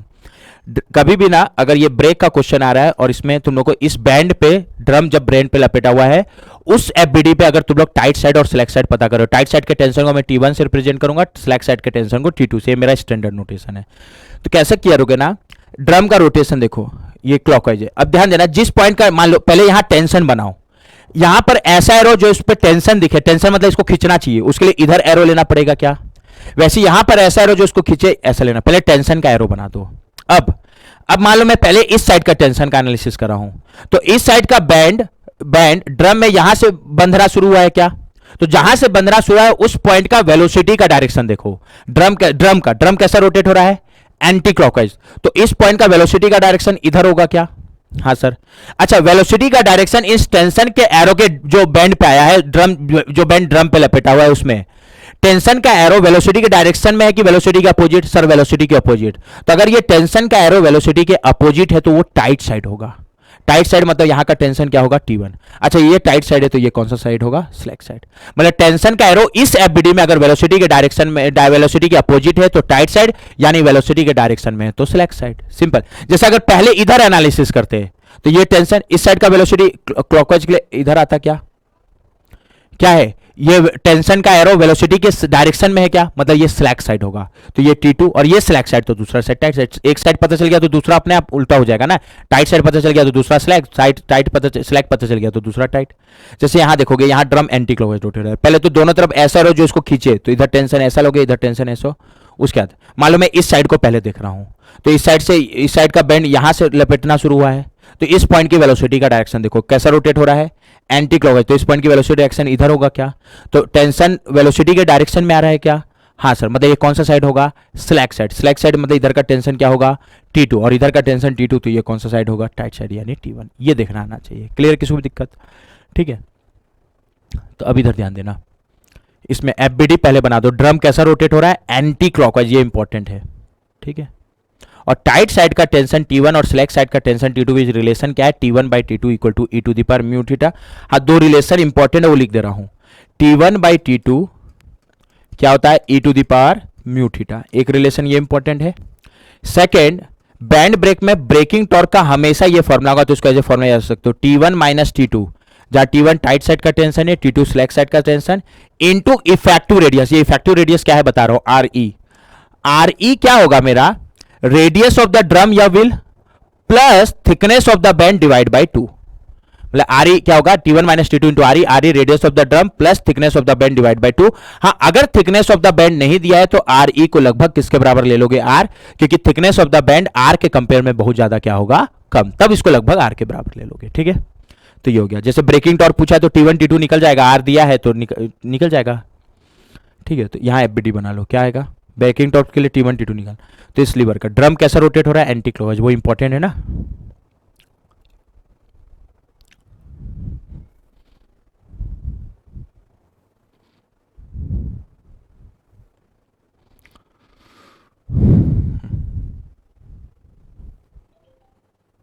क्या बनाओगे, एफबीडी। एफबीडी बनाने के लिए ना ये इसको दोनों साइड से तोड़ दो, तो इस साइड से तोड़ोगे तो ऐसा आएगा, इस साइड से भी तोड़ोगे तो ये ऐसा आएगा। दिखे ये थोड़ा सा छोटा हो जाएगा तो इसको अलग से बना देता हूँ।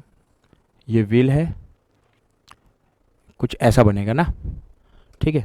और यहाँ जो एरो आएगा जस्ट उसका इक्वल एंड अपोजिट एरो यहाँ आएगा क्या, अब कैसे, व्हील कैसा रोटेट हो रहा है, एंटी क्लॉकवाइज, यहां से दिखाते रहो, ठीक है। यहां भी बना दूंगा।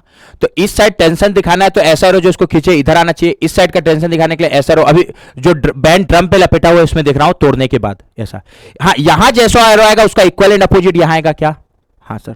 तो पहले इधर से पता कर लेता हूं, यहां टेंशन ऐसा आएगा, यहां टेंशन ऐसा।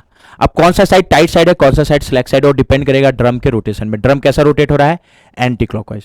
तो अगर मान लो मैं इस साइड के टेंशन को पहले विजुलाइज करूं तो ये यहां से लपेटना शुरू है, तो इस पॉइंट का वेलोसिटी का डायरेक्शन इधर होगा क्या, हाँ सर। वेलोसिटी टेंशन के डायरेक्शन में कि उसके अपोजिट, इस साइड को देखो रहे ना, तो ये वेलोसिटी टेंशन के अपोजिट है, मतलब ये कौन सा साइड है, टाइट साइड। और टाइट साइड मतलब इधर का टेंशन क्या होगा, T1, और ये टाइट साइड तो ये कौन सा साइड होगा, स्लैक साइड, मतलब इधर का टेंशन क्या होगा, T2।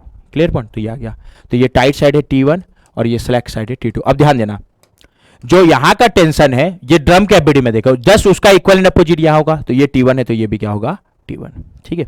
और दोनों एफबीडी सेपरेट कर देना ना, ये लीवर का एफबीडी है, जब इसमें नेट मूवमेंट करोगे तो ये वाला एफबीडी लोगे ना, और वो ड्रम का एफबीडी है, ठीक है। और जैसे टाइट साइड का टेंशन को T1 और स्लैक साइड का टेंशन को T2 बोले हो, तो ब्रेकिंग टॉर्क का रिलेशन तो मेरे को पता है सर, क्या होगा, T1 minus T2 into effective radius. तो मेरे को थिकनेस ऑफ द बैंड नहीं दिया है तो रेडियस को RE को R के ही बराबर लोगे, R जहां रेडियस ऑफ द व्हील या ड्रम है, बट उसके लिए पहले T1 T2 निकालना पड़ेगा क्या, हाँ सर। तो T1 T2 में एक रिलेशन तो मैं कैसे निकाल सकता हूं सर, क्या पता है, T1 by T2 equal to हमेशा क्या होगा, E to the power mu theta. ये तो जनरल रिलेशन, ये तो हमेशा वैलिड है, E to the power mu.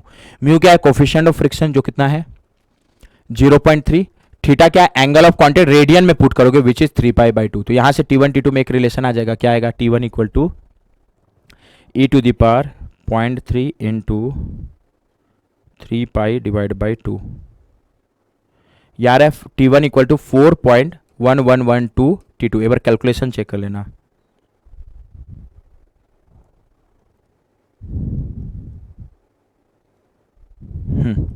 ये आ गया, एक रिलेशन तो ये आ गया। अब ध्यान देना, लीवर के एफबीडी में चूंकि ये ब्रेकिंग एफर्ट दिया है तो लीवर के एफबीडी से T1 T2 में एक और रिलेशन आ जाएगा, ठीक है, और वो निकल गया तो दो इक्वेशन दोनों T1 T2 निकल जाएगा, और T1 T2 निकल गया तो ब्रेकिंग टॉर्क निकल जाएगा। तो क्या करोगे, लीवर के एफबीडी में in the FBD of lever, FBD of lever, ठीक है, तो एफबीडी ऑफ लीवर में ये 100 न्यूटन है और ये टेंशन T1 का एरो ये है ना एफबीडी ऑफ लीवर पे, यहां जो आया उसका इक्विवेलेंट अपोजिट यहां क्या कर देंगे, नेट मोमेंट अबाउट फलक्रम या हिंज पॉइंट O0 ले लो, ठीक है। हिंज के बाद मोमेंट लेने से क्या फायदा है, हिंज के रिएक्शन का मोमेंट हिंज के बाद 0 होगा तो वहां के रिएक्शन से कोई मतलब नहीं है, बट एफबीडी ऑफ लीवर पे, ठीक है। तो लीवर पे क्या क्या फोर्स आ रहा है कि 100 न्यूटन का फोर्स, तो इसका मोमेंट क्या आएगा 100। अब ये मोमेंट लेते समय मैं क्लॉकवाइज को प्लस करूंगा, एंटी क्लॉकवाइज को माइनस। इसका O से परपेंडिकुलर डिस्टेंस कितना है 2, तो इसका मोमेंट कितना आएगा 100 × 2। इस मोमेंट का डायरेक्शन क्या है O के अबाउट क्लॉकवाइज, और क्लॉकवाइज को अभी मैं प्लस कर रहा हूं इसलिए भी ये प्लस। अगला T1 का मोमेंट T1, इसका O से परपेंडिकुलर डिस्टेंस 1 है क्या, तो इसका मोमेंट क्या आएगा ×1, और इस मोमेंट का डायरेक्शन O के अबाउट कैसा आ रहा है एंटी क्लॉकवाइज, और एंटी क्लॉकवाइज को क्या कर रहा हूं सब्सट्रैक्ट, और हिंज O के रिएक्शन से भी कोई मतलब नहीं क्योंकि उस हिंज के रिएक्शन का O के अबाउट ही मूवमेंट कितना होगा 0, तो ये नेट मूवमेंट अबाउट O 0 कर दूंगा, तो यहां से क्या निकल गया डायरेक्ट T1 आ गया, कितना आ रहा है 200 न्यूटन, और जो भी T1 की वैल्यू आई है यहां पुट कर दो तो क्या निकल जाएगा T2, तो T2 कितना आएगा T1 अपॉन इतना, T1 कितना है 200 डिवाइड बाई 4.112, तो क्या निकल जाएगा T2 यानी स्लैक साइड का टेंशन कितना आएगा 200 divide by 4.112, it is coming 48.647 Newton. और जैसे T1 T2 निकल गया, क्वेश्चन में क्या पूछा है, ब्रेकिंग टॉर्क निकल जाएगा, रेडियस ऑफ द ड्रम या व्हील कितना दिया 0.2 मीटर, तो ब्रेकिंग टॉर्क TB क्या होगा T1 minus T2 into R, T1 is how much 200 minus T2 is how much 48.647 into radius of wheel is 0.2, तो क्या निकल जाएगा braking torque for anti clockwise rotation of drum कितना आएगा 200 minus 48.647 into 0.2, it is coming 30.27 newton metre. Calculation check कर लेना,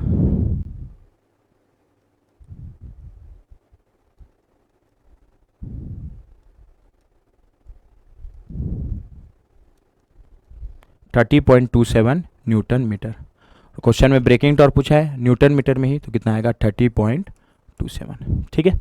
इसमें तुम लोग का होमवर्क क्या है, इसी क्वेश्चन के लिए ब्रेकिंग टॉर्क निकालना for clockwise rotation of drum. Clockwise के लिए बस ये जो तुम लोग का अभी T1 साइड था ना, ये T2 हो जाएगा, उधर वाला T1 हो जाएगा, तो यहाँ से T2 200 न्यूटन आएगा, फिर T1 निकाल लेना, यहाँ से T1 फिर ज्यादा आएगा 200 से, फिर ब्रेकिंग टॉर्क निकाल लेना, ठीक है।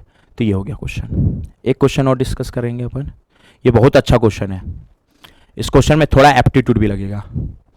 क्वेश्चन में क्या बोल रहा है, ये बैंड ब्रेक एक मेरे को दिया हुआ है डायग्राम में, और क्वेश्चन में बोल दिया ना A बड़ा है B से, तो ये पक्का है कि A बड़ा है B से, उसके लिए ये डिस्कस कर रहा है ना, मतलब A B से छोटा नहीं हो सकता, क्यों सर, क्वेश्चन में बोला है दोस्त A B से बड़ा है, ये इंपॉर्टेंट है।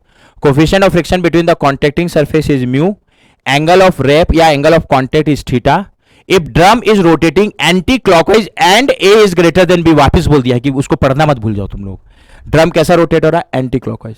देन क्या पूछ रहा है, conditions to avoid self locking, self locking avoid करना है मतलब P ग्रे मस्ट बी ग्रेटर देन 0, तो ये कंडीशन होना चाहिए कि ये रट मत लेना कि ये कभी भी सेल्फ लॉकिंग में जाएगा ही नहीं, ये बोल रहा है, ठीक है। अगेन वही एफबीडी ऑफ लीवर और ड्रम बना के P और T1 T2 में रिलेशन निकाल लो, और T1 by T2 e to the power mu theta होगा क्या, हाँ सर, और उसके बाद क्या होगा, बस P ग्रेटर देन 0 होने का कंडीशन निकाल लो, और वो पता करो कि कौन सा कंडीशन होना चाहिए कि कभी भी P लेस देन 0 जाएगा ही नहीं, मतलब हमेशा ग्रेटर देन 0 होगा। अगर P कभी भी लेस देन 0 या इक्वल टू 0 होगा ही नहीं, मतलब वो सभी भी सेल्फ ब्लॉकिंग कंडीशन में जाएगा ही नहीं, तब मतलब ऑप्शन डी करेक्ट होगा। बट अगर कोई कंडीशन सेटिस्फाई करना पड़ेगा तो वो कंडीशन बताना है मेरे को, ताकि P ग्रेटर देन 0 हो। कौन से रोटेशन के लिए बोला है, एंटी क्लॉकवाइज, ठीक है। डायग्राम थोड़ा बड़ा बना लेता हूं, पहले क्या बनाओगे, FBD tight side select side, वो रोटेशन भी डिपेंड करेगा, तो एंटी क्लॉकवाइज के लिए बोला, ठीक है। पहले इसको यहां से तोड़ दो, यहां से, यहां जो टेंशन आएगा उसका इक्वल एंड अपोजिट यहां आएगा, बट पहले ड्रम के एफबीडी से टाइट साइड और सिलेक्ट साइड पता करोगे। ध्यान देना, मिक्स मत करना ना, ड्रम का एफबीडी अलग होगा और ये लीवर कैविटी। जब नेट मूवमेंट अबाउट फल्क्रम और जीरो लोगे तो लीवर कैविटी में लोगे ना, हाँ, बट यहां जो टेंशन आएगा ठीक उसका इक्विवेलेंट अपोजिट यहां आएगा, ठीक है। तो पहले तो टाइट साइड सिलेक्ट साइड के लिए ये वाला लोगे ना, तो टाइट साइड सिलेक्ट साइड पता करने के लिए पहले यहां ऐसा एरो बनाओ जो इसको खींचे, टेंशन दिखे, तो उसके लिए यहां बनाना पड़ेगा, यहां ऐसा एरो जो इसको खींचे, ऐसा बनाना, हाँ यहां ऐसा, तो उसका इक्विवेलेंट अपोजिट इधर आएगा।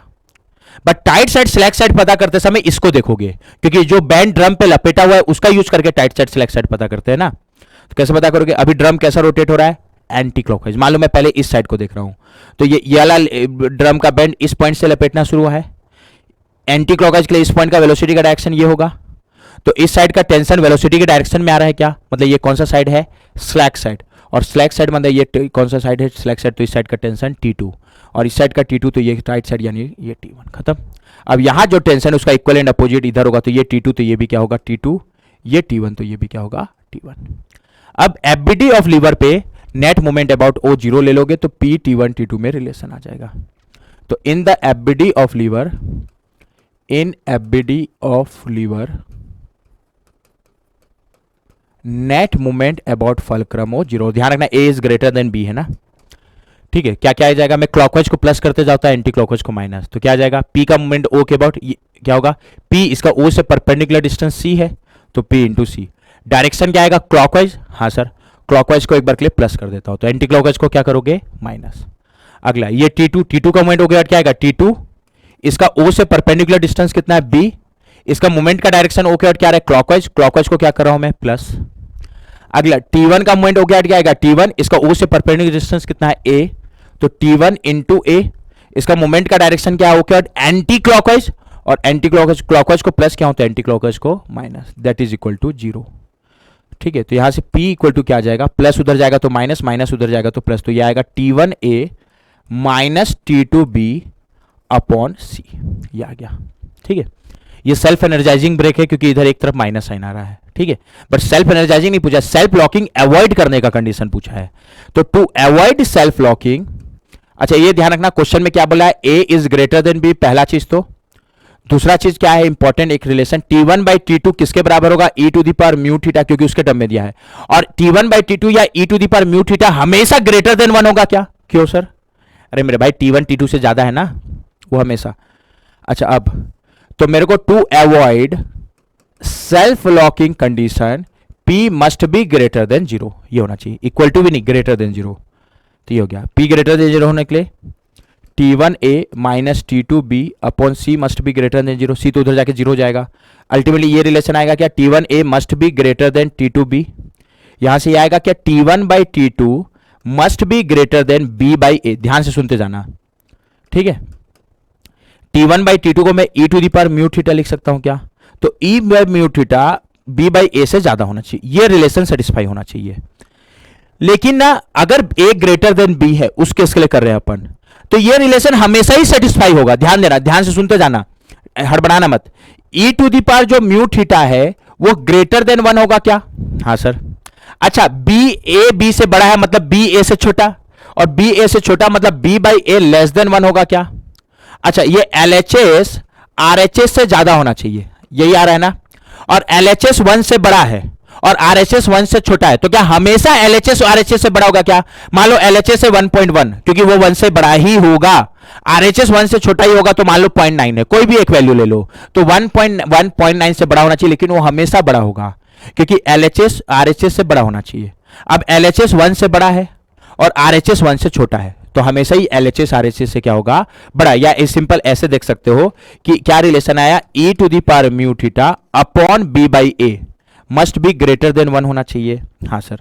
अब ये रेशियो हमेशा ही ग्रेटर देन 1 है, क्यों, ऊपर वाले टर्म के कारण, ऊपर वाला टर्म 1 से ज्यादा है तो उसके कारण तो ये हमेशा ग्रेटर देन 1 होगा ही क्या, ऊपर वाले टर्म के कारण ये हमेशा मोर देन 1 होगा ही क्या, हाँ सर, क्योंकि ऊपर वाला टर्म 1 से ज्यादा है। अच्छा नीचे वाला टर्म 1 से छोटा है क्या, और कभी भी नीचे में 1 से छोटा वाला नंबर आता है तो उसका रेसिप्रोकल 1 से बड़ा होगा क्या, तो नीचे वाले टर्म के कारण भी ये रेशियो 1 से बड़ा होगा, क्यों, अरे नीचे वाला 1 से छोटा है मतलब उसका रेसिप्रोकल यानी 1 अपॉन वो टर्म 1 से बड़ा होगा, तो नीचे वाले टर्म के कारण भी हमेशा 1 से बड़ा होगा, मतलब ये रेशियो हमेशा 1 से, और ये रेशियो हमेशा 1 से बड़ा है मतलब P हमेशा ग्रेटर देन 0 होगा, और P हमेशा ग्रेटर देन 0 है मतलब ये ब्रेक एंटी क्लॉकवाइज रोटेशन के लिए कभी भी सेल्फ लॉकिंग कंडीशन में जा ही नहीं सकता। तो इसका करेक्ट आंसर क्या होगा, रटा रटा आंसर करना। ये सब रिलेशन आता है ना क्लॉकवाइज में कुछ एक आता, बट एंटी क्लॉकवाइज के लिए रट मत लेना, ए ग्रेटर देन बी, जो भी आएगा ना सॉल्व करना सिंपल। और मैं सॉल्व किया तो मेरे को क्या पता चला कि कभी भी पी ग्रेटर, हमेशा पी ग्रेटर देन 0 होगा, क्योंकि जो कंडीशन आया वो हमेशा सेटिस्फाई हो रहा है अभी। मतलब मैं बोलूँ क्या, ये ब्रेक कभी भी सेल्फ वॉकिंग कंडीशन में नहीं जाएगा। तो इसका करेक्ट आंसर क्या है, डी। इस तरह के क्वेश्चन तुम लोगों को बहुत कम मिलेंगे देखने को, ठीक है। चलो फिर और क्वेश्चन डिस्कस करेंगे। अभी हम लोग कौन कौन सा क्वेश्चन टॉपिक के क्वेश्चन डिस्कस कर चुके हैं, क्लच के, ब्रेक के, 6 क्वेश्चन हो चुका है। अब 7वें क्वेश्चन में जाएंगे अपन। अब 7वें क्वेश्चन से हम लोग टॉपिक स्टार्ट करेंगे बियरिंग। बियरिंग के बाद हम लोग गियर के क्वेश्चन डिस्कस करेंगे, ओके। अब हम लोग बियरिंग के कुछ क्वेश्चन डिस्कस करेंगे। जैसे एक क्वेश्चन क्या है, क्वेश्चन नंबर 7 क्या बोल रहा है इस क्वेश्चन में, ये रोलिंग कॉन्टैक्ट बियरिंग का क्वेश्चन है। The rated life of a roller bearing under the load of 20 kilonewton working at 800 RPM is 2000 hour. क्या बोल रहा है, एक बियरिंग है, उसमें कितना लोड लग रहा है सर, 20 किलो न्यूटन का लोड लग रहा है। तो उसका रेटेड लाइफ दिया, बट रेटेड लाइफ दिया है बट आवर्स में दिया हुआ है, और वो देते समय हम लोग को स्पीड भी बताया है। तो लाइफ, रेटेड लाइफ कितना है इस लोड पे, 2000 आवर्स एट द रेट कितने स्पीड में, 800 आरपीएम स्पीड में। तो इसको चाहो तो मिलियन रिवॉल्यूशन में भी कन्वर्ट कर सकते हो। क्लियर पॉइंट, ये हो गया। अब मेरे को भी चला life of the same bearing under the load of 10 kilo Newton, जब उसमें कितना लोड आ रहा है, 10 किलो न्यूटन। इस कंडीशन को मैं कंडीशन 1 बोल दे रहा है, इस कंडीशन को 2। आवर में पूछा, बट ठीक है आवर पे पूछा है, लेकिन कब, जब इसका स्पीड 2000 आरपीएम है। मतलब इस कंडीशन में स्पीड अलग दिया है शाफ्ट का, इस कंडीशन में अलग दिया है स्पीड का। तो क्या बोला है, आवर में कितना लाइफ होगा, तो आवर में जो लाइफ होगा उसको LH बोल दे रहा हूं, ठीक है, LH2 बोल दे रहा हूं। चलो ठीक है, जब कितने स्पीड पे ये रन कर रहा है सर, 2000 आरपीएम स्पीड पे रन कर रहा है। क्लियर, किसी भी दिक्कत, ये हो गया। अब इधर ध्यान देना, लोड, रेटेड लाइफ और लोड के बीच मेरे पास एक रिलेशन है। वो रिलेशन क्या है, ठीक है, ये रिलेशन याद रखना, इसको ऐसे लिखना L2/L1, ठीक है। कोई भी दो लोड है, मान लो P1 P2, और P1 के कोरस्पोंडिंग रेटेड लाइफ है L1, P2 के कोरस्पोंडिंग रेटेड लाइफ है L2। तो लोड और लाइफ के बीच एक रिलेशन है L2/L1 इक्वल टू, इधर L2/L1 लिखो ना तो इधर उल्टा लिखो, उल्टा मतलब P1/P2, पहले तो ऐसे लिखा करो। और जिस साइड लोड लिखे ना उस साइड पावर में एक फैक्टर आएगा, उस फैक्टर को मैं डिनोट कर रहा हूं K से। और इस K की वैल्यू अगर नहीं दिया है क्वेश्चन में, तो 3 होगा फॉर बॉल बियरिंग और 10/3 होगा फॉर रोलर बियरिंग। तो सबसे पहले तो कौन सा बियरिंग है सर, ये रोलर बियरिंग, और रोलर बियरिंग है तो K की वैल्यू क्या होगी, 10/3। तो ये क्या आ जाएगा, L2/L1 equal to P1/P2 to the power 10/3। But यहां पर जब तुम लोग L2 L1 पुट करोगे ना, तो मिलियन रिवॉल्यूशन या रिवॉल्यूशन में होना चाहिए। जैसे अगर L1 मिलियन रिवॉल्यूशन में पुट किया तो L2 भी मिलियन रिवॉल्यूशन में होगा। सर हम लोग L1 आवर में पुट कर दे तो L2 भी आवर में निकल जाएगा क्या, वो सही होता तब जब दोनों कंडीशन में शाफ्ट का स्पीड सेम होता। बट दोनों कंडीशन में शाफ्ट का स्पीड अलग है क्या, और दोनों कंडीशन में शाफ्ट का स्पीड अलग है। तो यहां L1 तुम लोग मिलियन रिवॉल्यूशन या रिवॉल्यूशन में पुट करोगे तो L2 मिलियन रिवॉल्यूशन पुट करो तो L2 मिलियन रिवॉल्यूशन में आएगा, अगर L1 रिवॉल्यूशन पुट करो तो L2 भी रिवॉल्यूशन में आएगा। तो चूंकि दोनों कंडीशन में शाफ्ट का स्पीड अलग है, तो पहले तो ये कंडीशन 1 का लाइफ दिया, कंडीशन 2 का निकालना है। तो पहले तो कंडीशन 1 का जो लाइफ दिया है ना, रेटेड लाइफ, इसको कन्वर्ट करना पड़ेगा किसमें, MR में। और ये MR में निकाल लोगे तो दूसरा लाइफ भी MR पे आ जाएगा, लोड लाइफ रिलेशन से। फिर दूसरा लाइफ MR में आ गया तो आवर में पूछा तो इस स्पीड के कोरस्पोंडिंग उसको आवर में कन्वर्ट कर लेना। तो इसको मिलियन रिवॉल्यूशन में कन्वर्ट करते हैं। तो मेरे पास एक रिलेशन है, और रिलेशन को डिराइव कर सकते हो। जैसे अगर मेरे को लाइफ इन आवर पता है, इसको एज ए रिलेशन लिख देता हूं। तो इसको अगर मिलियन रिवॉल्यूशन में कन्वर्ट करना है तो कैसे कन्वर्ट करोगे, अगर शाफ्ट का स्पीड आरपीएम में कैपिटल N से डिनोट करूं। कैपिटल N क्या है, शाफ्ट का स्पीड इन रिवॉल्यूशन पर मिनट या आरपीएम राउंड पर मिनट। तो पहले तो अगर लाइफ आवर में पता है तो इसको मिनट में कन्वर्ट करोगे तो इनटू 60 मिनट आ जाएगा। क्या, आवर को मिनट में कन्वर्ट करें तो ये लाइफ इन मिनट आ गया। अच्छा, शाफ्ट का स्पीड n रिवॉल्यूशन पर मिनट है, मतलब 1 मिनट में n रिवॉल्यूशन हो रहा है। तो इतने मिनट में कितना रिवॉल्यूशन होगा उसके लिए फिर से n मल्टीप्लाई कर दूंगा क्या, तो क्या ये लाइफ इन रिवॉल्यूशन कन्वर्ट हो गया क्या, और डिवाइड बाय 10⁻6 कर दूंगा, क्योंकि 1 मिलियन रिवॉल्यूशन में 10⁻6 रिवॉल्यूशन होता है। तो एक रिवॉल्यूशन को मिलियन रिवॉल्यूशन में कन्वर्ट करना है तो डिवाइड करना पड़ेगा 10⁻6। तो ये मेरा लाइफ किस में आ जाएगा, लाइफ इन MR। इसको एज ए रिलेशन भी याद रख सकते हो या इसको इंटर खुद लिख सकते हो। अब अगर मेरे को लाइफ इन आवर पता है तो लाइफ इन MR निकल जाएगा, लाइफ इन MR पता है तो लाइफ इन आवर पता चल जाएगा। जैसे कंडीशन 1 पे मेरे को लाइफ इन आवर पता है, इस लाइफ इन आवर को LH1 बोल दूंगा, ठीक है। और जो MR में लाइफ आ रहा है उसको एक बार के लिए L1 बोल दे रहा हूं, तो मेरा L1 निकल जाएगा। क्या, L1 लाइफ इन MR है ना, वो मिलियन रिवॉल्यूशन कितना आएगा। कंडीशन 1 में लाइफ इन आवर कितना दिया है सर, 2000 आवर्स या आवर्स इंटू 60 मिनट में into speed in RPM multiply करोगे, और स्पीड इन आरपीएम कंडीशन 1 में कितना है 800 डिवाइड बाई 10⁶। तो कंडीशन 1 का लाइफ आ जाएगा इन मिलियन रिवॉल्यूशन, कितना आ रहा है 2000 इंटू 60 इंटू 800 डिवाइड बाई 10⁶, ये आ रहा है 96 मिलियन रिवॉल्यूशन। ठीक है, ये आ गया। तो L1 96 मिलियन रिवॉल्यूशन आ गया। तो कंडीशन 2 का भी लाइफ मिलियन रिवॉल्यूशन पहले निकाल लो, फिर उसको इस स्पीड के कॉरस्पॉन्डिंग आवर में कन्वर्ट कर देंगे। ठीक है, तो उसके लिए लोड लाइफ रिलेशनशिप, और वो क्या है L2 by L1 equal to P1 by P2 to the power n। L2 निकालना है, L1 कंडीशन 1 का लाइफ बट MR में कितना आया 96 MR equal to P1 by P2। P1 condition 1 का लोड है अपॉन P2 कंडीशन 2 का लोड है। ठीक है, तो P1 कितना है 20 और P2 कितना है 10, दोनों सेम यूनिट में है किलो न्यूटन में। तो P1 is 20, P2 is 10 to the power 10/3। तो यहां से कंडीशन 2 का लाइफ आ जाएगा MR में। ठीक है, फिर वो आवर में पूछा तो कन्वर्ट कर लेंगे, कितना आएगा 20 divide by 10 to the power 10/3 into 96, it is coming 967.62 million revolution. Calculation check कर लेना, 20 divide by 10 to the power 10/3 into 96। Yes sir, तो ये 967.62 MR आ रहा है। MR में कितना आया 967.62 MR। क्लियर। अब क्वेश्चन में कंडीशन 2 का लाइफ आवर में पूछा है और स्पीड कितना दिया है 2000 आरपीएम। तो अगेन ये रिलेशन यूज कर लो, और कंडीशन 2 का लाइफ MR में पता है तो लाइफ इन आवर निकल जाएगा। क्या क्या रिलेशन, ये कंडीशन को कॉपी कर लूं अगर एक बार के लिए। ठीक है, ठीक है, तो कंडीशन 2 का लाइफ मेरे को MR पे पता, और MR पे कितना आया है 967.62 इक्वल टू कंडीशन 2 का जो लाइफ आवर में आ रहा है उसको LH2 बोला हूं इंटू 60 इंटू कंडीशन 2 का स्पीड इन आरपीएम कितना है sir 2000 RPM. So into 2000 divide by 10⁶। तो कंडीशन 2 के लिए लाइफ किस में आ जाएगा आवर में, कितना आएगा into 10⁶ divide by 60 divide by 2000। How much it is coming, it is coming 8063.495 hours, यही पूछा है। तो कंडीशन 2 पे मेरा लाइफ इन आवर्स कितना होगा 8063.495 आवर्स। ठीक है, यही आएगा 8063.495 आवर्स, ये हो गया। ठीक है, तो ये हम लोग का कौन सा क्वेश्चन था, क्वेश्चन नंबर 7। अब नेक्स्ट क्वेश्चन पे जा रहे हैं, दैट इज क्वेश्चन नंबर 8। ठीक है, ये क्वेश्चन में क्या बोल रहा है, पहले तो डीप ग्रूव बॉल बियरिंग, मतलब अल्टीमेटली ये कौन सा बियरिंग है ball bearing, is subjected to radial load of 2500 newton. तो रेडियल लोड कितना दिया है 2500 newton and axial load of 1500 newton. कभी भी रेडियल लोड और एक्सियल लोड दिया है ना तो उसको मैं एक सिंगल इक्विवेलेंट लोड में कन्वर्ट कर सकता हूं एक रिलेशन का यूज करके, और रिलेशन अभी लिखवाऊंगा XV/FR प्लस YF है, जहां X Y और V क्या है बताऊंगा। जैसे क्वेश्चन में क्या दिया रेडियल लोड फैक्टर, तो पहले वो रिलेशन दे देता हूं। कभी भी किसी बियरिंग में रेडियल लोड और एक्सियल लोड दोनों आ रहा है तो उसको एक सिंगल इक्विवेलेंट लोड में कन्वर्ट कर सकते हैं, जिसको निकालने का रिलेशन है P equal to XV/FR plus YFA। ठीक है, ध्यान देना, पहले एक बार के लिए V को अलग रखो, FR के साथ X मल्टीप्लाई है रेडियल लोड के साथ तो उसको बोलते हैं रेडियल लोड फैक्टर, FA के साथ Y मल्टीप्लाई है उसको बोलते हैं एक्सियल लोड फैक्टर। साथ में जो ये FR के साथ एक और टर्म V मल्टीप्लाई हो रहा है वो है रेस रोटेशन फैक्टर, वो क्वेश्चन में दिया होगा गेट में जब भी आएगा, नहीं दिया तो उसको 1 ले लेना।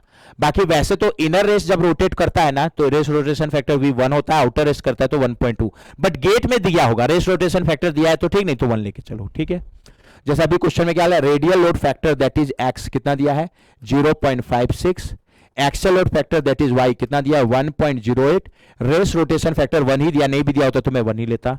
तो ये इसको मैं एक इक्विवेलेंट सिंगल लोड में कन्वर्ट कर सकता हूं। ठीक है, डायनेमिक लोड कैरिंग कैपेसिटी दिया हुआ है 10 किलो न्यूटन, इसको अलग से लिख रहा हूं C 10 का।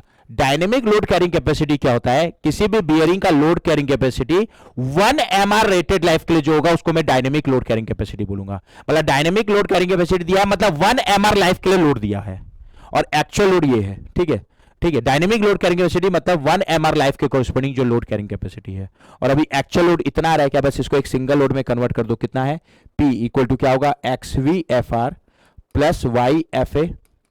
X यानी रेडियल लोड फैक्टर कितना है 0.56 into V race rotation factor 1, FR 2500 plus Y कितना है 1.08 into F A actual load कितना है 1500। तो ये एक सिंगल लोड आ गया, मतलब एक्चुअल में इतना लोड आ रहा है उसको एक सिंगल लोड में कन्वर्ट कर दिया। कितना आएगा 0.56 into 1 into 2500 plus 1.08 into 1500। How much it is coming? It is coming 3020 Newton. तो ये एक्चुअल लोड हो गया। तो मेरे को क्या चल रहा है? Average life of the bearing. ध्यान देना कौन सा लाइफ बोला है? Average life. तो पहले तो मैं रेटेड लाइफ निकाल लूंगा इस एक्चुअल लोडिंग कंडीशन का, और रेटेड लाइफ निकल गया। रेटेड लाइफ मतलब 90% रिलायबिलिटी के लिए लाइफ, और मेरे को एवरेज लाइफ निकालना है मतलब 50% रिलायबिलिटी के लिए। तो पहले तो इस एक्चुअल कंडीशन का रेटेड लाइफ निकाल लो, ठीक है, क्योंकि लोड लाइफ रिलेशन से रेटेड लाइफ निकलता है हमेशा। तो एक्चुअल कंडीशन का रेटेड लाइफ कैसे निकालोगे? तो मेरे को अगेन रिलेशन क्या पता है sir? L2 by L1 equal to, यहां उल्टा लिखो, P1 by P2 to the power factor, जिधर लोड है उधर पावर में एक फैक्टर आएगा K, और K की value 3 for ball bearing, 10/3 for roller bearing. अभी डीप ग्रुप बॉल बियरिंग मतलब बॉल बियरिंग है क्या? तो K की वैल्यू कितनी होगी? 3। तो अगर दो कंडीशन है तो मेरे को निकल जाएगा। जैसे क्वेश्चन में क्या दिया है, अगर मैं इधर लोड लिखूं इधर लाइफ लिखूं, ठीक है, तो मैं एक कंडीशन दिया क्वेश्चन में, dynamic load carrying capacity. Actual load अलग है but dynamic load carrying capacity भी दिया हुआ है। कितना? C 10 किलो न्यूटन, न्यूटन में रखोगे तो 10,000 न्यूटन। और डायनेमिक लोड, और ये जो लाइफ है ये रेटेड लाइफ है ना। डायनेमिक लोड कैरिंग कैपेसिटी मतलब 1 MR के कोरस्पोंडिंग जो लोड कैरिंग कैपेसिटी है, मतलब इसके कोरस्पोंडिंग जो रेटेड लाइफ है वो कितना है? 1 MR। और एक्चुअल जो लोड आ रहा है उसको मैं P से डिनोट किया हूं, और एक्चुअल लोड कितना आ रहा है सर? 3020 न्यूटन। क्या? ठीक है, इसको कंडीशन 2 बोल दिया। इसके कॉरेस्पॉन्डिंग जो रेटेड लाइफ है उसको एक बार के लिए मैं एल से डिनोट कर दे रहा हूं, और रेटेड लाइफ मतलब 90% रिलायबिलिटी के लिए। तो एक्चुअल लोड के कॉरेस्पॉन्डिंग लाइफ आ जाएगा, बस ये रेटेड लाइफ आएगा। तो फिर क्वेश्चन में एवरेज लाइफ पूछा वो निकालेंगे, वो मैं बता दूंगा कैसे निकालोगे। बट अभी पहले एक्चुअल कंडीशन के लिए रेटेड लाइफ तो निकालो, और वो इस रिलेशन निकल जाएगा। तो कैसे निकलेगा? मैं एक बार के लिए इस कंडीशन को 1 बोल दिया, इसको 2, तो इसको यूज कर लो। L2 यानी कंडीशन 2 का लाइफ L, वही निकालना है, अपन L1 कंडीशन 1 का लाइफ 1 MR। तो ये MR में है तो ये भी MR में ही आएगा, इक्वल टू बस ये P1 बाई P2। P1 मतलब कंडीशन 1 का लोड कितना है? 10,000 न्यूटन। P2 मतलब कंडीशन 2 का लोड वो P है जिसकी value 3020 newton to the power 3। तो एक्चुअल कंडीशन का रेटेड लाइफ आ जाएगा, कितना आएगा? 10,000 divide by 3020 to the power cube. It is coming 10,000 divided by 3020 to the power cube. It is coming 36.306 MR। ठीक है, तो एक्चुअल कंडीशन का रेटेड लाइफ मेरा आ गया 36.306 MR। ठीक है, तो ये जो लाइफ है ये रेटेड लाइफ है। ठीक है, 36.306 MR रेटेड लाइफ मतलब कितने रिलायबिलिटी के लिए? अब यहां रिलायबिलिटी के साथ लिख दे रहा हूं 90% के लिए। बट क्वेश्चन में मेरे को क्या बोला है? Average life. तो कभी भी एवरेज लाइफ बोला है यानी 50% रिलायबिलिटी के लिए। और एक रिलेशन याद रख सकते हो, रेटेड लाइफ जो होता है, एवरेज जो लाइफ होता है ना, वो रेटेड लाइफ का 5 गुना होता है। ठीक है, तो जब भी एवरेज लाइफ पूछा है तो ये 5 टाइम्स ऑफ रेटेड लाइफ होगा, इसको डायरेक्टली याद रखोगे। ठीक है, ये हो गया। बट सर मेरे को ये तो एवरेज पूछा है तो चलो ये कर लोगे सर, बट अगर 99% रिलायबिलिटी के लिए पूछा है या 80 किसी और रिलायबिलिटी के लिए पूछा है तो एक और रिलेशन बता रहा हूं, याद रखना। अगर मेरे को एक रिलायबिलिटी के लिए लाइफ पता है और किसी दूसरे रिलायबिलिटी के लिए लाइफ निकालना है, मान लो मेरे को रिलायबिलिटी 2 के लिए लाइफ पता है और रिलायबिलिटी 1 के लिए पता है, 2 के लिए निकालना है, तो मैं LR2 अपॉन LR1 लिखूंगा। और ये इक्वल टू क्या होगा? लॉग, ये बेस ई वाला लॉग है, 1 अपॉन R2, ये क्या आएगा? लॉग, बस यहां रिलायबिलिटी पॉइंट में पुट करना, 1 upon R2 divide by log 1 upon R1, इस पूरे के पावर में 1 अपॉन 1.17। ये रिलेशन याद सकते हो। जैसे अभी यहां इस एवरेज के लिए भी ये रिलेशन यूज कर सकते हो। ये एवरेज कर दो 50% रिलायबिलिटी के लिए तो ये ln 1 अपॉन 0.5 हो जाएगा। ये 90% के लिए तो ये ln 1 अपॉन 0.9 हो जाएगा 2। बट इसको सॉल्व करोगे ना तो ये 5 आएगा, मतलब average 5 times of rated life होगा। तो जब भी, क्योंकि जनरली रेटेड और एवरेज ज्यादा पूछता है, तो बाय डिफॉल्ट लाइफ पूछा तो रेटेड लाइफ है, एवरेज पूछा मतलब 50% के लिए, तो ये रिलेशन को डायरेक्ट याद रख सकते हो कि average life 5 times of rated life होगा। और किसी और रिलायबिलिटी पे निकालना होगा तो यहां से निकाल लेना। तो 5 टाइम्स ऑफ रेटेड लाइफ, और रेटेड लाइफ अभी कितना आया सर एक्चुअल कंडीशन का? 36.306 MR। तो एवरेज लाइफ कितना आ जाएगा इसका? 5 गुना, ये आ रहा है 181.53 MR। So it is the average life of the bearing, 181.53 MR। Question ध्यान से पढ़ना, हड़बड़ा के रेटेड लाइफ पट करा है, पता चला 181.53 MR। तो ये हम लोग का कौन सा क्वेश्चन था? Question number 8। सिंपल था क्वेश्चन। अब नेक्स्ट क्वेश्चन मूव कर रहा हूं, दैट इज क्वेश्चन नंबर 9। ये फुल जर्नल बियरिंग का एक क्वेश्चन है। गिवन डाटा लिखो। अ फुल जर्नल बियरिंग है, जर्नल, जर्नल शाफ्ट को बोलते हैं, तो शाफ्ट या जर्नल का डायमीटर दिया है यानी स्मॉल डी दिया है क्या 60 mm, ऐसे एंड पे रखोगे तो 0.06 मीटर, और डायमीटर पता है तो रेडियस भी निकल जाएगा 30 mm, दैट इज 0.03 मीटर, उसका आधा रेडियस भी निकल जाएगा। बियरिंग डायमीटर दिया है यानी कैपिटल डी दिया है कितना 60.05 mm, ठीक है, और ये दिया तो हम लोग डायमेट्रल क्लियरेंस निकाल सकते हैं। डायमेट्रल क्लियरेंस क्या होता है capital D minus small D, और इसका आधा कर दोगे तो रेडियल क्लियरेंस आ जाएगा। कैपिटल डी कितना है 60.05 माइनस स्मॉल डी कितना है 60, तो डायमेट्रल क्लियरेंस mm में आ रहा है, ये 0.05 mm, और ये डायमेट्रल क्लियरेंस आ गया तो रेडियल क्लियरेंस भी आ जाएगा। इनका जरूरत है तो निकालना, बट मैं एक बार के लिए निकाल लिया, सिंपल चीज है। डायमेट्रल क्लियरेंस का आधा, और इसका आधा करोगे तो ये कितना आएगा 0.025 mm। रेडियल क्लियरेंस क्या होता है capital R minus small R, तो जाहिर सी बात है डायमेट्रल क्लियरेंस का हाफ ही तो आएगा, ठीक है। बियरिंग का लेंथ दिया है 90 mm, इधर लिख दे रहा हूं, इसको ऐसा एंड पे लिखोगे तो 0.09 meter. Average viscosity of the fluid दिया है जेड, ठीक है, विस्कोसिटी को हम लोग जेड से डिनोट करेंगे क्योंकि हम लोग इक्विवेलेंट कोफिशिएंट ऑफ फ्रिक्शन को म्यू ई से डिनोट करेंगे। तो विस्कोसिटी कितना दिया है 0.06, ऐसा यूनिट पे रखना ना, पास्कल सेकेंड, क्लियर है। शाफ्ट का रोटेशनल स्पीड दिया है 600 आरपीएम, तो पहले तो ये आरपीएम में दिया है 600 आरपीएम, इस यूनिट पे हम लोग को आरपीएस में भी जरूरत पड़ता है शाफ्ट के स्पीड का, तो अगर इसको राउंड पर सेकंड में कन्वर्ट करोगे तो ये राउंड पर मिनट में कैपिटल एन है, नीचे मिनट आ रहा है उसको सेकंड में कन्वर्ट करना है, तो एक मिनट में 60 सेकंड, तो कैपिटल एन बाई 60 हो जाएगा क्या, तो कितना आएगा 600 डिवाइड बाई 60, कितना आएगा आरपीएस में 10 आरपीएस। तो मेरे को क्या पूछा है पावर लॉस, पावर लॉस के लिए पहले टॉर्क लॉस निकालोगे, ठीक है। और जर्नल बियरिंग में, फुल जर्नल बियरिंग में टॉर्क लॉस को निकालने का फॉर्मूला होता है म्यू इक्विवेलेंट, ये इक्विवेलेंट कोफिशिएंट ऑफ फ्रिक्शन है, एक्चुअल में तो ऑयल है बट ऑयल की विस्कोसिटी को इक्विवेलेंट म्यू में कन्वर्ट कर देंगे, इनटू डब्ल्यू, जहां डब्ल्यू इसमें जो रेडियल लोड आ रहा है उसकी वैल्यू है, इनटू स्मॉल आर, जहां स्मॉल आर क्या है शाफ्ट का रेडियस, और पूरा ऐसा यूनिट यूज करना। अब क्वेश्चन में म्यू इक्विवेलेंट तो दिया नहीं है, तो म्यू इक्विवेलेंट अगर नहीं दिया है तो म्यू इक्विवेलेंट को निकालने के लिए एक इक्वेशन यूज करेंगे जिसको बोलते हैं पेट्रोफ इक्वेशन, ठीक है। ये पेट्रोफ इक्वेशन को याद रखना है तुम लोग को, ठीक है। और ये रिलेशन तब यूज करोगे जब क्वेश्चन में म्यू इक्विवेलेंट का कोई रिलेशन दिया हुआ नहीं है या उसकी वैल्यू नहीं दी है, अगर दिया है तब वही रिलेशन यूज करोगे, बट नहीं दिया है तो हम लोग पेट्रोफ इक्वेशन यूज करेंगे। और पेट्रोफ इक्वेशन क्या होता है म्यू इक्विवेलेंट निकालने के लिए 2 पाई स्क्वायर इंटू जेड, जहां जेड ऑयल की विस्कोसिटी है, इंटू एनएस, एनएस शाफ्ट का स्पीड है आरपीएस राउंड पर सेकेंड में, upon small P bearing pressure है, into R, R radius of the shaft है या journal, upon C R radial clearance, और यहां पूरा ऐसा यूनिट यूज करोगे, ठीक है। किसी को दिक्कत, तो ये इक्विवेलेंट कोफिशिएंट ऑफ फ्रिक्शन निकालने का हो गया। अब क्वेश्चन में जेड दिया है, एनएस दिया है, रेडियस दिया है, सी आर दिया, बट प्रेशर तो दिया नहीं है। हाँ, प्रेशर को निकालने का मैं रिलेशन बता दे रहा हूं, बियरिंग प्रेशर निकालने का रिलेशन होता है W divide by projected area बोल सकते हो, और प्रोजेक्टेड एरिया क्या होगा length of the bearing into diameter of the shaft, यानी एल इंटू स्मॉल डी, ठीक है। लेकिन क्वेश्चन में तो डब्ल्यू भी नहीं दिया है सर, ये बड़ा दिक्कत है, तो हम लोग को म्यू इक्विवेलेंट निकालना भी नहीं, हम लोग को तो टॉर्क पावर लॉस निकालना है, तो टॉर्क लॉस निकालना है, तो क्या करोगे ना, अगर म्यू इक्विवेलेंट का फॉर्मूला यहां पुट कर दोगे तो इस फॉर्मूले में नीचे में प्रेशर आ रहा है, अच्छा मैं डब्ल्यू को प्रेशर इंटू एलडी लिख सकता हूं क्या, क्योंकि प्रेशर डब्ल्यू अपॉन एलडी है, तो डब्ल्यू को प्रेशर इंटू एलडी लिख सकते हो, तो ऊपर का प्रेशर नीचे का प्रेशर कट जाएगा तो उसकी जरूरत नहीं पड़ेगी। तो कभी भी अगर प्रेशर या डब्ल्यू से रिलेटेड इंफॉर्मेशन दिया और टॉर्क लॉस निकाल रहे हो तो म्यू का इक्वेशन को यहां पुट कर दो और डब्ल्यू को प्रेशर इंटू एलडी से रिप्लेस कर दो, प्रेशर कट जाएगा। तो क्या आ जाएगा, ये इसको थोड़ा सिंप्लीफाई करोगे तो T F equal to mu equivalent क्या है 2 pi square into Z N S upon P into R by C R, इसको सिंप्लीफाई कर लेंगे ना, सब ऐसा ही यूज करना। फिर डब्ल्यू, डब्ल्यू क्या है एक्सियल लोड, रेडियल लोड जो आ रहा है सॉरी, और डब्ल्यू को मैं क्या लिख सकता हूं pressure P into L D लिख सकते हो क्या, इंटू स्मॉल आर, क्या हो रहा है बाकी तो ठीक है बट प्रेशर और ये प्रेशर क्या हो गया कैंसिल, बस यहां पे पुट कर दो, तो टॉर्क लॉस क्या हो जाएगा 2 pi square into Z, Z oil की विस्कोसिटी पास्कल सेकेंड में कितना है 0.06,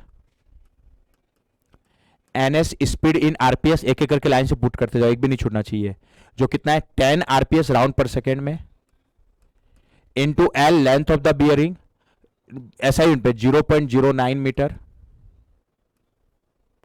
into D diameter of the journal, diameter of the journal shaft कितना है 0.06 मीटर,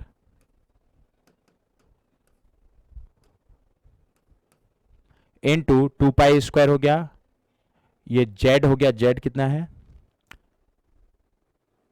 जेड कितना है 0.06 पास्कल, NS हो गया, ये R छूट गया है ना, ध्यान देना, ठीक है, कोई डाटा मत छूटे, 10 इंटू ये Z हो गया, जो अंडरलाइन करते जाता हूं, ये R, radius of the journal कितना है 0.03 ना, 0.03, ये R यूज हो गया, L 0. Length of the bearing कितना है 0.09 इंटू डी, डायमीटर 0.06 है क्या, इंटू R, ये R ये भी था तो एक बार और आ रहा है तो ये स्क्वायर कर दूं क्या, हाँ सर, तो ये भी यूज हो गया, डिवाइड बाई CR, CR क्या है रेडियल क्लियरेंस, mm में पता है 0.025 mm, तो मीटर में कन्वर्ट करोगे तो 0.025 इंटू 10⁻³ एक बार चेक कर लो, 2 पाई स्क्वायर Z NS, एक R यूज हुआ, लेंथ D, और दूसरा R के लिए यहां स्क्वायर कर दिया, डिवाइड बाई CR, हाँ पूरा यूज कर चुका हूं, ठीक है, तो यहां से टॉर्क लॉस निकल जाएगा, और ऐसे लिए तो न्यूटन मीटर में आएगा, कितना आएगा 2 pi square, sorry 2 into pi square into 0.06 into 10 into 0.03 का square into 0.09 into 0.06 divide by 0.025, calculation check कर लेना, क्या ये 2.3024 न्यूटन मीटर आ रहा है क्या, मैं एक बार और कैलकुलेशन चेक कर लेता हूँ, 2 pi square into 0.06 into 10 into 0.03 का square into 0.09 into 0.06 divide by 0.025 into 1000, yes it is coming 2.3024 newton metre.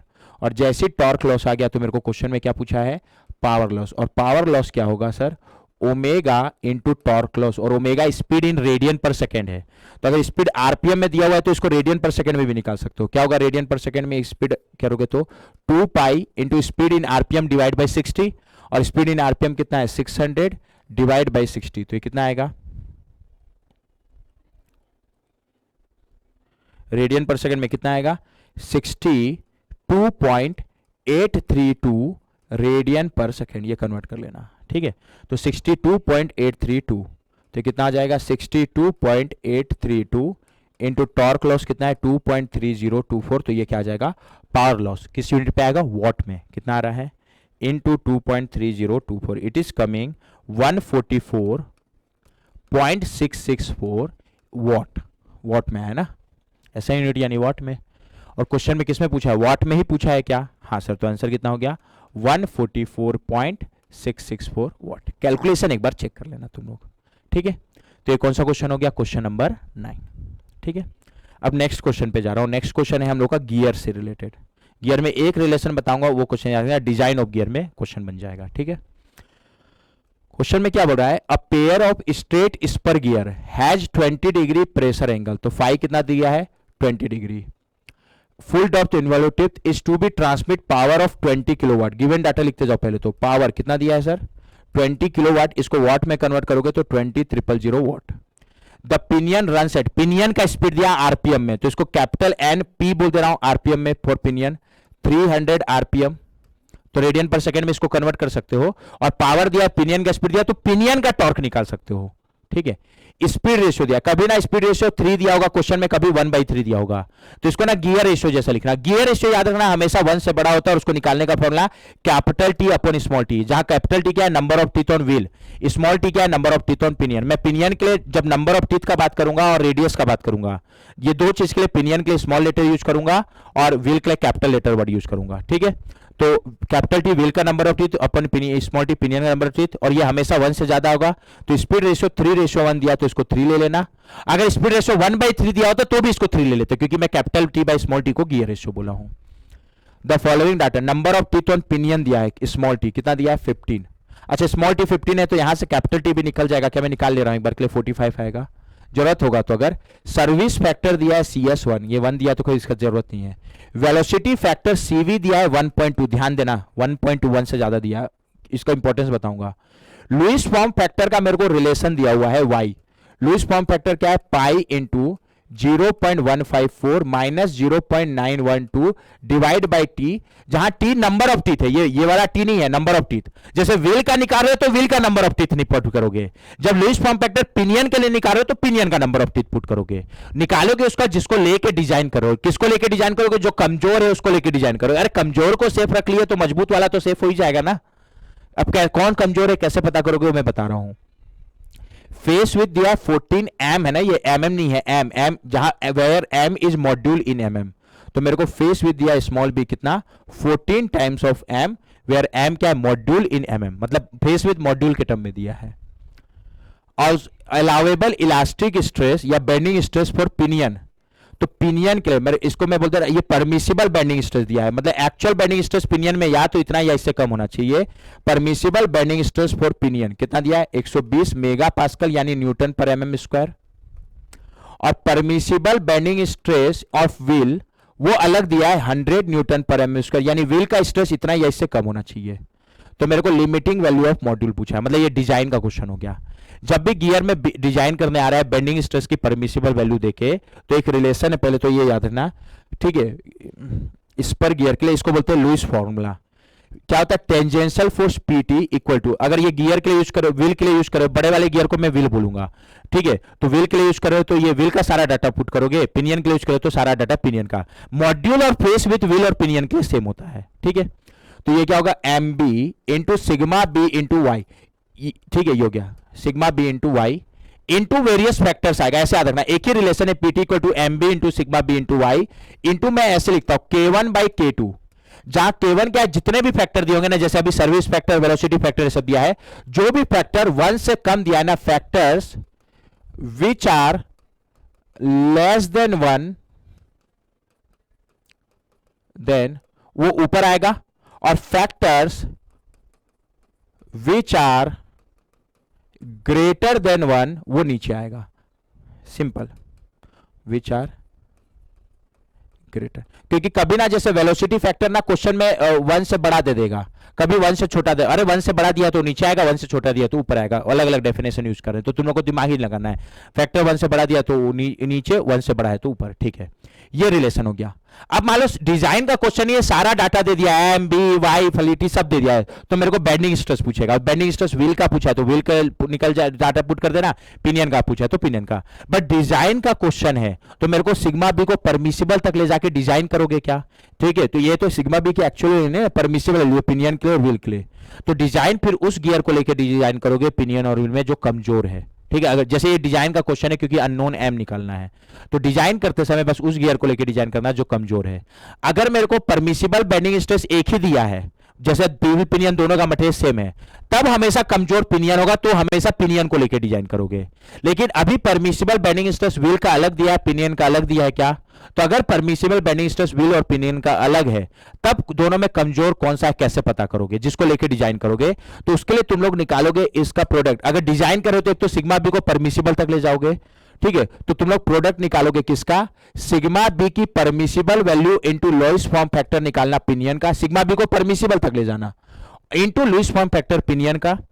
हम लोग प्रोडक्ट निकालेंगे सिग्मा बी की permissible value into Lewis form factor wheel का, और इन दोनों प्रोडक्ट में जो कम आएगा वो मेरा कमजोर होगा और उसको लेकर डिजाइन करूंगा। अगर ये पिनियन के लिए कम हो रहा है तो पिनियन को लेकर डिजाइन करोगे, व्हील के लिए कम आ रहा है तो व्हील के लिए। इन दोनों में जो लेसर है उसको लेके हम लोग गियर को क्या करेंगे, डिजाइन करेंगे। अगर पिनियन के लिए कम आए तो पिनियन को लेके, हाँ अगर सिग्मा बी का परमिसिबल वैल्यू दोनों का सेम आता है ना, लुईस फॉर्म फैक्टर हमेशा पिनियन का कम आएगा, व्हील का ज्यादा आएगा, ये याद रखो। वो अभी रिलेशन से मैं करके भी दिखा दूंगा।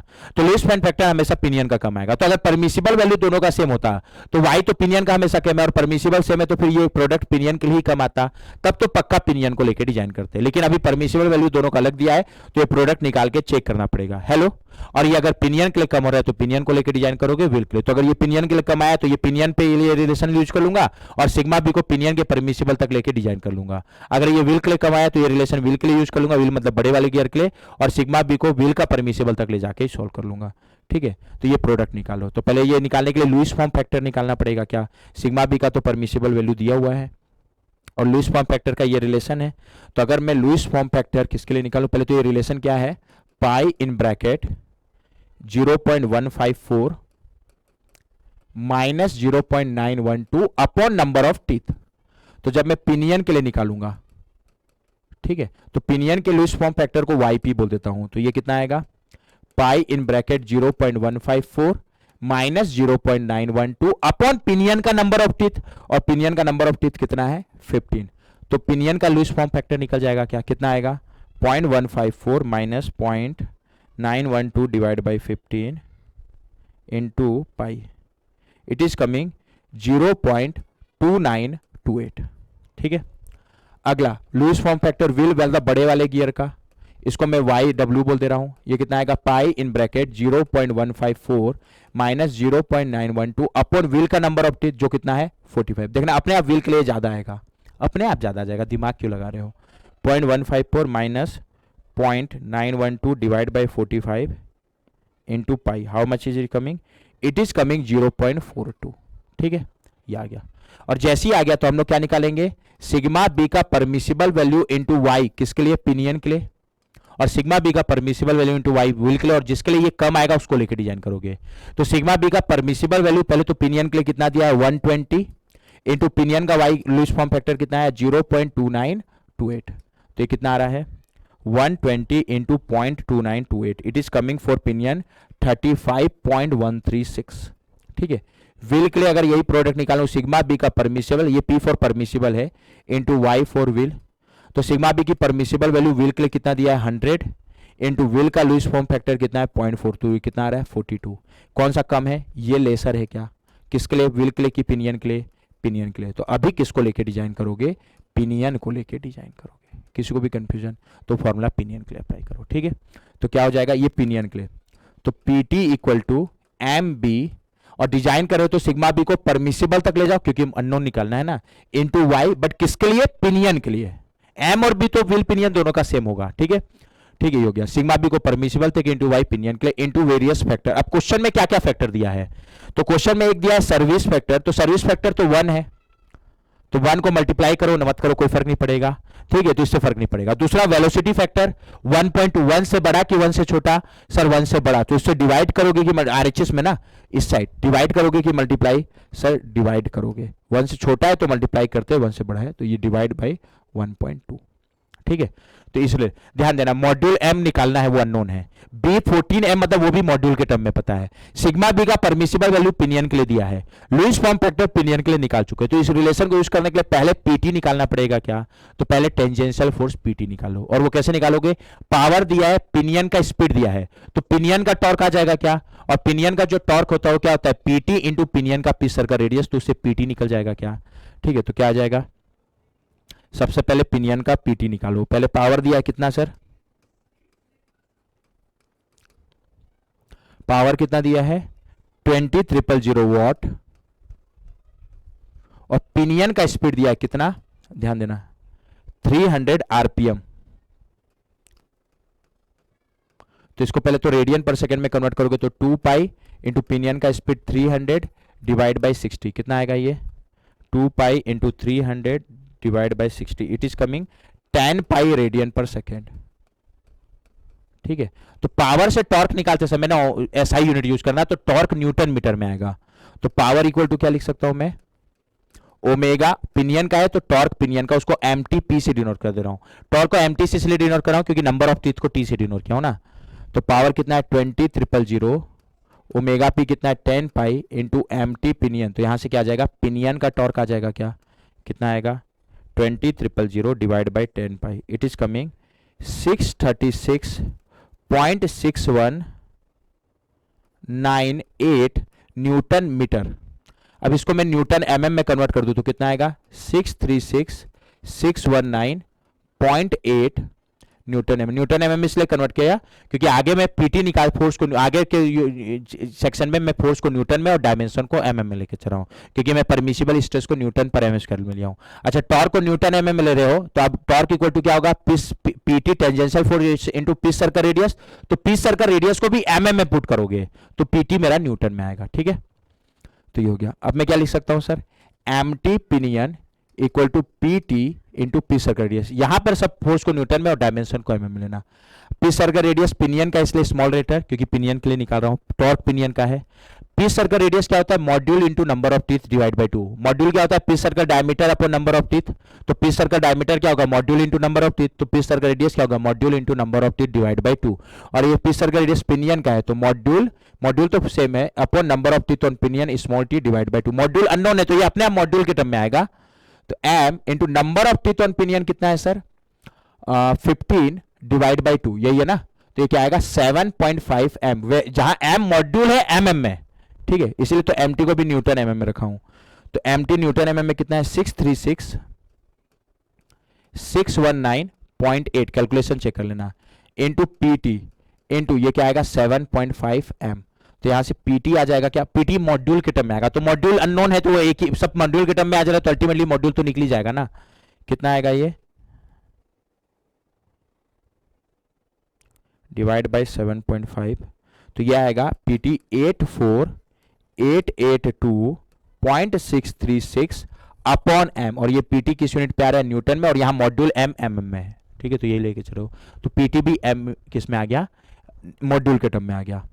तो अब इस रिलेशन से निकल जाएगा, पीटी कितना आ रहा है 84882.636 upon M equal to module M into B, face with कितना दिया 14 times of M, into sigma B का परमिसिबल वैल्यू पिनियन के लिए कितना है 120 newton per MM square, into Lewis form factor pinion का, और पिनियन का लुईस फॉर्म फैक्टर कितना चेक कर लेना 0.2928 डिवाइड बाई 1.2। तो अल्टीमेटली इस इक्वेशन में एक ही अननोन है, मॉड्यूल निकल जाएगा। क्या क्या आएगा, इसको इधर ले जाओ तो ये क्या हो जाएगा 84882.636 into 1.2, it is coming 101,859.1636 equal to, इस एम को इधर ले जाऊंगा तो पहले तो ये एम और ये एम क्यूब हो जाएगा, क्या 1.2 को उधर ले जा चुका हूं।